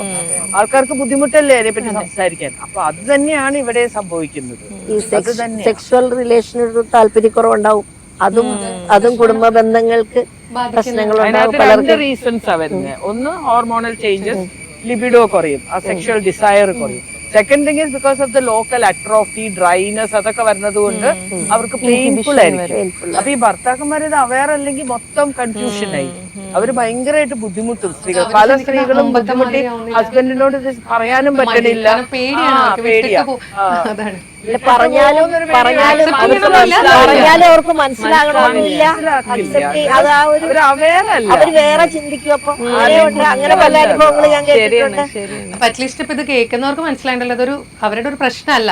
ഇതിന്റെ ഒരു ഭാഗമായിട്ടാണ് ഇതിനോടുള്ള ഈ ഒരു ഇൻട്രസ്റ്റ് കുറഞ്ഞു പോകുന്നത് ചില ആളുകൾക്ക്. പിന്നെ ഈ ഡ്രൈനസ് ഫീൽ ഇതൊക്കെ വരുന്നത്. പിന്നെ നേരത്തെ പറഞ്ഞല്ലോ, ഈ ഹോർമോണിന്റെ ഇഷ്യൂസ് കാരണം കൊണ്ടാണ് ഇതൊക്കെ വരുന്നത്. പിന്നെ ഈ മൂഡ് സ്വിങ്സ് ആകുമ്പോൾ ഈ ദേഷ്യമാണെങ്കിലും ഈ പ്രശ്നങ്ങൾ ഇതൊക്കെ വരുന്ന അവർക്ക് അറിയാം, ഫാമിലിയാണ് എല്ലാം അറിഞ്ഞെങ്കിലും ഈ ദേഷ്യം അവർക്ക് കൺട്രോൾ ചെയ്യാൻ പറ്റുന്നില്ല. അത് എത്ര നമ്മൾ ആളുകളിലേക്ക് പറഞ്ഞു കൊടുക്കാൻ നിൽക്കുമ്പോഴും ഇതാവുന്നില്ല. ഇപ്പം കഴിഞ്ഞ പ്രാവശ്യം തന്നെ ഒരാൾ എന്നോട് പറയാം, ദേഷ്യം പിന്നെയും ഭേദം, നമുക്ക് ആരുടെയെങ്കിലും മേലെ തീർക്കെങ്കിലും ചെയ്യാം, പക്ഷെ കരയാൻ തോന്നുന്ന ഫീൽ അത് ഒരു രക്ഷയില്ല. കരഞ്ഞ് കരഞ്ഞ് കരഞ്ഞ് മതിയായി. അവസാനം സ്വയം ചോദിക്കും, ഇത് എന്തിനാ ഞാൻ കരയുന്നത്? അപ്പൊ ഇത് പറയുമ്പോൾ ഇത് അനുഭവിക്കാത്ത ആൾക്കാർക്ക് ഇത്രയൊക്കെ പ്രശ്നമുണ്ടോ? അത് സ്ത്രീകളിൽ തന്നെ ഉണ്ട്, അങ്ങനെ പറയുന്നവരുണ്ട്. ഇത്രയൊക്കെ കാണിച്ചു ഏറ്റവും കൂടുതൽ ക്രിട്ടിസൈസ് ചെയ്യുന്നത് എനിക്ക് അത്ര പക്ഷെ ഇപ്പോ ഈ പറഞ്ഞ പോലെ മാം അവിടെ നിന്ന് പറഞ്ഞ പോലെ സെൽഫ് ലവ്, സെൽഫ് കെയർ എന്ന് പറഞ്ഞ അതിന് ഒരുപാട് തെറ്റായ ഒരു ലിപ്സ്റ്റിക് ഇട്ടൊരു സെൽഫി എടുക്കുക, എന്നിട്ട് അത് സോഷ്യൽ മീഡിയയിൽ പോസ്റ്റ് ചെയ്യുക, അതാണ് എൻ്റെ സെൽഫ് ലവ്, അല്ലെങ്കിൽ അതാണ് എൻ്റെ സെൽഫ് കെയർ, അല്ലെങ്കിൽ നല്ലൊരു ഇത്. അതല്ല, സെൽഫായിട്ട് ഹാപ്പി ആക്കി വെക്കുക, സെൽഫായിട്ട് ഹെൽത്തി ആക്കി വെക്കുക. അതായത് അതിൻ്റെ അവസാനം നമ്മുടെ ഫാമിലി എല്ലാം സന്തോഷകരമായി മുന്നോട്ട് പോവുക എന്നുള്ളതാണ് ഒരു സെൽഫ് ലവ് എന്ന് പറയുന്നത്. അതിന് തെറ്റായി ഇപ്പോൾ ഒരുപാട് വ്യാഖ്യാനങ്ങൾ സോഷ്യൽ മീഡിയയിലൂടെ കൊടുക്കുന്നുണ്ട്. ഇപ്പോൾ സ്റ്റേ ഹെൽത്തി, നമ്മൾ ഹെൽത്തി ആയത് മാനസികമായിട്ട്, മെൻ്റലി ആണെങ്കിലും സ്പിരിച്വലി ആണെങ്കിലും ഫിസിക്കലി ആണെങ്കിലും ഹെൽത്തി ആയിട്ടിരിക്കുന്നതാണ് സെൽഫ് ലവ് എന്ന് പറഞ്ഞാൽ. നമ്മൾ സന്തോഷിച്ചാൽ മാത്രമേ നമ്മുടെ ചുറ്റും നിൽക്കുന്ന എല്ലാവരും സന്തോഷമായിട്ടിരിക്കുകയുള്ളൂ. അപ്പോൾ ആ ഒരു പോയിന്റ്. പിന്നെ ഈ പറഞ്ഞതിനോട് ആഡ് ചെയ്യാനുള്ളത്, നമ്മൾക്ക് ഇപ്പോൾ എൻ്റെ ഒപ്പമുള്ള ടീച്ചേഴ്സൊക്കെ ആണെങ്കിലും ചിലർ 46 ഏജിൽ തന്നെ മെനപ്പോസ് ആയവരാണ്. അപ്പോൾ ആളിരിക്കുന്ന ഈ ഫാൻ വെച്ചിട്ടാണ്. അപ്പം നമ്മൾ എന്ത് ചെയ്യും, നമുക്ക് ചൂടെടുത്താലും നമ്മുടെ ചൂട് അതിൻ്റെ കമ്പാരിറ്റീവ്ലി ഒന്നുമല്ല. She is experiencing something else. അപ്പോൾ നമ്മൾ പറയും, ഓ മിസ് വെച്ചോളൂ. അപ്പം നമ്മൾ അവരെ കംഫർട്ടാക്കി വെക്കുക. പിന്നെ ഈ പറഞ്ഞ പോലെ 46 വയസ്സിലൊക്കെ മെനപ്പോസ് വരാമെന്ന് പറഞ്ഞാൽ എന്റെ അമ്മയുടെ Indian 40 to 45 is premature, early menopause. Less than 40 is premature menopause. അത് ഇഷ്ടംപോലെ കേസസ് ഉണ്ട്. 45 തൊട്ട്, അതായത് 47 to 55 years ആണ് നോർമൽ മെനോപോസ്. ഇപ്പോഴല്ലേ മാം ഇത്രയും ഒരു ഷിഫ്റ്റ് വന്ന് കാണുന്നത്? അതെ, പണ്ട് കുറച്ചുകൂടി വേറൊരു കാര്യമുണ്ട്. പണ്ടത്തേനെക്കാട്ടിൽ ഇപ്പം ഹെൽത്തി അല്ലേ ഇപ്പോഴത്തെ. കുറച്ച് നാൾ മുമ്പത്തെ വെച്ച് നോക്കുമ്പോൾ പിന്നെ നമ്പർ ഓഫ് ചിൽഡ്രൻ, അങ്ങനെ കുറെ കാര്യങ്ങൾ വരുന്നുണ്ട്. അപ്പൊ അതെല്ലാം കൂടി വരുമ്പം ഏർലി മെനാർക്കി, പീരിയഡ്സ് സ്റ്റാർട്ട് ചെയ്യണത് ഏർലിയർ ആവുന്നു, സ്റ്റോപ്പ് ചെയ്യണത് ലേറ്റർ ആവും. എനിക്ക് 55-56 ഇയേഴ്സ് ഉള്ള ഒരു ലേഡി ഉണ്ട്. 56-ലും മേലെ പോകുന്നവരുണ്ട്. നമ്മളെല്ലാം ചെക്ക് ചെയ്തു, everything is okay, so we just leave dum alone. അതിപ്പോ 50-55 ഒക്കെ നമ്മൾ ഇതായിട്ടുണ്ട്. പക്ഷെ ഇതിന്റെ സ്റ്റഡി ആയിട്ട് നമ്മൾ ചെല്ലുമ്പോ തന്നെ 33-ലുണ്ട്, 37-ലും കിട്ടി. ഒരു 3-4 പേര് നമ്മൾ ആ ഒരു ചെറിയ സർക്കിളിൽ തന്നെ അത്ര കിട്ടി. അതൊക്കെ എനിക്ക് തോന്നുന്നത് വേറെ എന്തെങ്കിലും ആരോഗ്യപരമായ അല്ല, രോഗം. ഇത് മറ്റേത് വേറെ, അത് വേറെ. അല്ല, വേറെ എന്തെങ്കിലും ആരോഗ്യപരമായ അല്ലല്ല, അത് അവരുടെ വേറെ. അത് മാമിന് ഒന്നുമില്ലെങ്കിൽ അവരുടെ എഗ്ഗിന്റെ സ്റ്റോക്ക് കുറവ്. ഓ അത് അപ്പൊ വേഗം നേരത്തെ കഴിയും. തീർന്നു പോകും. തീർന്നു പോയി കഴിയുമ്പോ പിന്നെ പീരീഡ്സ് വരാനുള്ള പക്ഷെ ആ ഏജിലൊക്കെ മെനോപോസ് വരുന്ന വലിയ ബുദ്ധിമുട്ടുള്ള കാര്യമാണ്. അവർക്ക് കാരണം ഈ ആ സമയത്താണ് symptoms ഏറ്റവും ഫുൾ കൂടുതൽ ഫാമിലി ഏറ്റവും കൂടുതൽ പ്രശ്നങ്ങൾ വരുന്നത് ആ ഒരു ഏജിലാണ്. ഒരു 50 above ആണെങ്കിൽ അത്ര വരില്ല. കാരണം ആ ഒരു ഏജ് നമ്മൾ അതുമായിട്ട് അക്സെപ്റ്റ് ചെയ്യാനായിട്ട് നമ്മുടെ മനസ്സ് എക്സ്പെക്ട് ചെയ്തിരിക്കുമല്ലേ. ഇപ്പൊ പോസ്റ്റ്മോർട്ടം ഡിപ്രഷൻ എന്ന് പറയുന്ന ഒരു കാര്യമുണ്ട്. അതും ഈ പെരിമെനോപോസൽ സിൻഡ്രോം ഇതൊക്കെ ആയിട്ട് എന്തെങ്കിലും ബന്ധങ്ങൾ ഇപ്പൊ കാണുന്നുണ്ടോ? അങ്ങനെ എന്തെങ്കിലും സ്റ്റഡീസോ അങ്ങനെ എന്തെങ്കിലും? ഡയറക്റ്റ് ആയിട്ട് ഒരു റിലേഷൻഷിപ്പ് ഇല്ല. എങ്കിലും ഈ പറഞ്ഞ മാതിരി ഇപ്പം depression during pregnancy, depression after delivery, again hormonal ചേഞ്ചസും പിന്നെ അതിന്റെ കൂടെ support, lack of support, small families, nuclear families, അങ്ങനത്തെ കുറെ over work, lack of sleep, അതെല്ലാം കൂടി കൂടിയിട്ടാണ് ഉണ്ടാവുന്നത്. അപ്പൊ അത് ചിലപ്പം ചില കേസിൽ, മിക്ക കേസുകളും അത് അവിടെ വെച്ച് അങ്ങ് അവസാനിക്കും, പിന്നെ അവർക്ക് പ്രശ്നമൊന്നും ഉണ്ടാവില്ല. പക്ഷെ ചിലവർക്ക് അത് കണ്ടിന്യൂ ചെയ്യും ആ പ്രോബ്ലം. അവര് പോസ്റ്റ്മോർട്ടം പീരീഡ് കഴിഞ്ഞാലും അവർ ചിലപ്പോൾ ട്രീറ്റ്മെന്റ് എടുക്കേണ്ടി വരും. സൈക്കാട്രിസ്റ്റിനെ ഒക്കെ മീറ്റ് ചെയ്ത് ആന്റി സൈക്കാട്രിക് മെഡിക്കേഷൻസ് ഒക്കെ എടുക്കേണ്ടി വരും. അങ്ങനെയുള്ള ആൾക്കാർ ചിലപ്പം എല്ലാം മാറി കഴിഞ്ഞാൽ പോലും ഈ പെരിമെനോപോസ് സ്റ്റേജിൽ വരുമ്പം ചിലപ്പോൾ അവർക്ക് എസ്പെഷ്യലി ഡിപ്രഷൻ റെക്കർ ചെയ്യാൻ ചാൻസ് ഉണ്ട്. കാരണം ആ ഒരു വേറൊരു ടെൻഡൻസി ജെനറ്റിക്കോ അങ്ങനെ എന്തെങ്കിലും ഒരു ഇത് കാണുമായിരിക്കും അതിനകത്ത്. ബട്ട് അല്ലാതെ അങ്ങനെ ഒരു ഇതായിട്ട് അങ്ങനെ വരും എന്ന് നമുക്ക് പറയാനോ. നമ്മൾ ഇതിലിപ്പോ കുറെ മെനപ്പോസിന്റെ ഇതിൽ പറഞ്ഞു. ഇതൊരു പോസിറ്റീവ് ആയിട്ടുള്ളത് എന്തെങ്കിലും പറയാനുണ്ടോ? I have A very loving husband and അവരെന്താ ചെയ്തു അറിയോ, കുറെ റീസെർച്ച് ചെയ്തു. ഇത് ഇങ്ങനെ ആയാ എന്തിനാണ് ഇവള് ഇങ്ങനെ ബിഹേവ് ചെയ്യണേ അത് മനസ്സിലാക്കാൻ കുറെ റീസെർച്ച് ഒക്കെ ചെയ്തു. അതൊന്നും എനിക്കറിയില്ല. പക്ഷെ പിന്നെ എനിക്ക് മനസ്സിലായത് ഒക്കെ റീസെർച്ച് ചെയ്തിട്ട് പിന്നെ എന്താണ് എനിക്ക് ഇഷ്ടം, കഴിക്കാൻ ഇഷ്ടം, അതൊക്കെ കൊണ്ടുവരും. പിന്നെ എല്ലാവരും ഫാമിലിയിൽ പറയും ഇവളെ എത്ര തൊല്ലിട്ടാലും ഡോണ്ട് മൈൻഡ്, അത് ഒരു ഫേസാണ്. അപ്പോൾ അത് ഒരു ഞാൻ ലക്കിയായിരുന്നു. പിന്നെ എനിക്ക് തോന്നുന്നത് നമ്മളുടെ ആക്ച്വൽ ലൈഫ് ആഫ്റ്റർ 40 ആണ് സ്റ്റാർട്ട് ആവുക.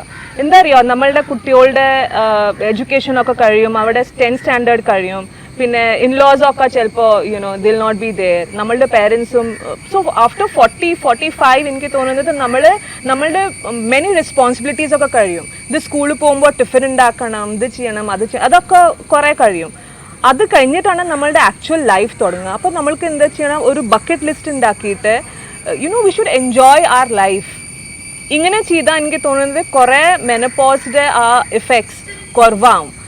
നമ്മൾ അഫ്കോഴ്സ് യെസ്, അത് എന്തായാലും മെഡിക്കലായിട്ട് സയൻറ്റിഫിക്കായിട്ട് ആ മെനപ്പോസിൻ്റെ പ്രോബ്ലംസ് ഉണ്ടാവും. പക്ഷെ നമ്മൾക്ക് പുറത്ത് വരണം. We should see it as a positive that ഇപ്പോൾ എല്ലാ മാസം you don't have to wear pads, what else should we ask for yes. അപ്പോ എന്റെ ആക്ച്വലി ഹിസ്റ്റക്ടമി ആണ് ആയത്.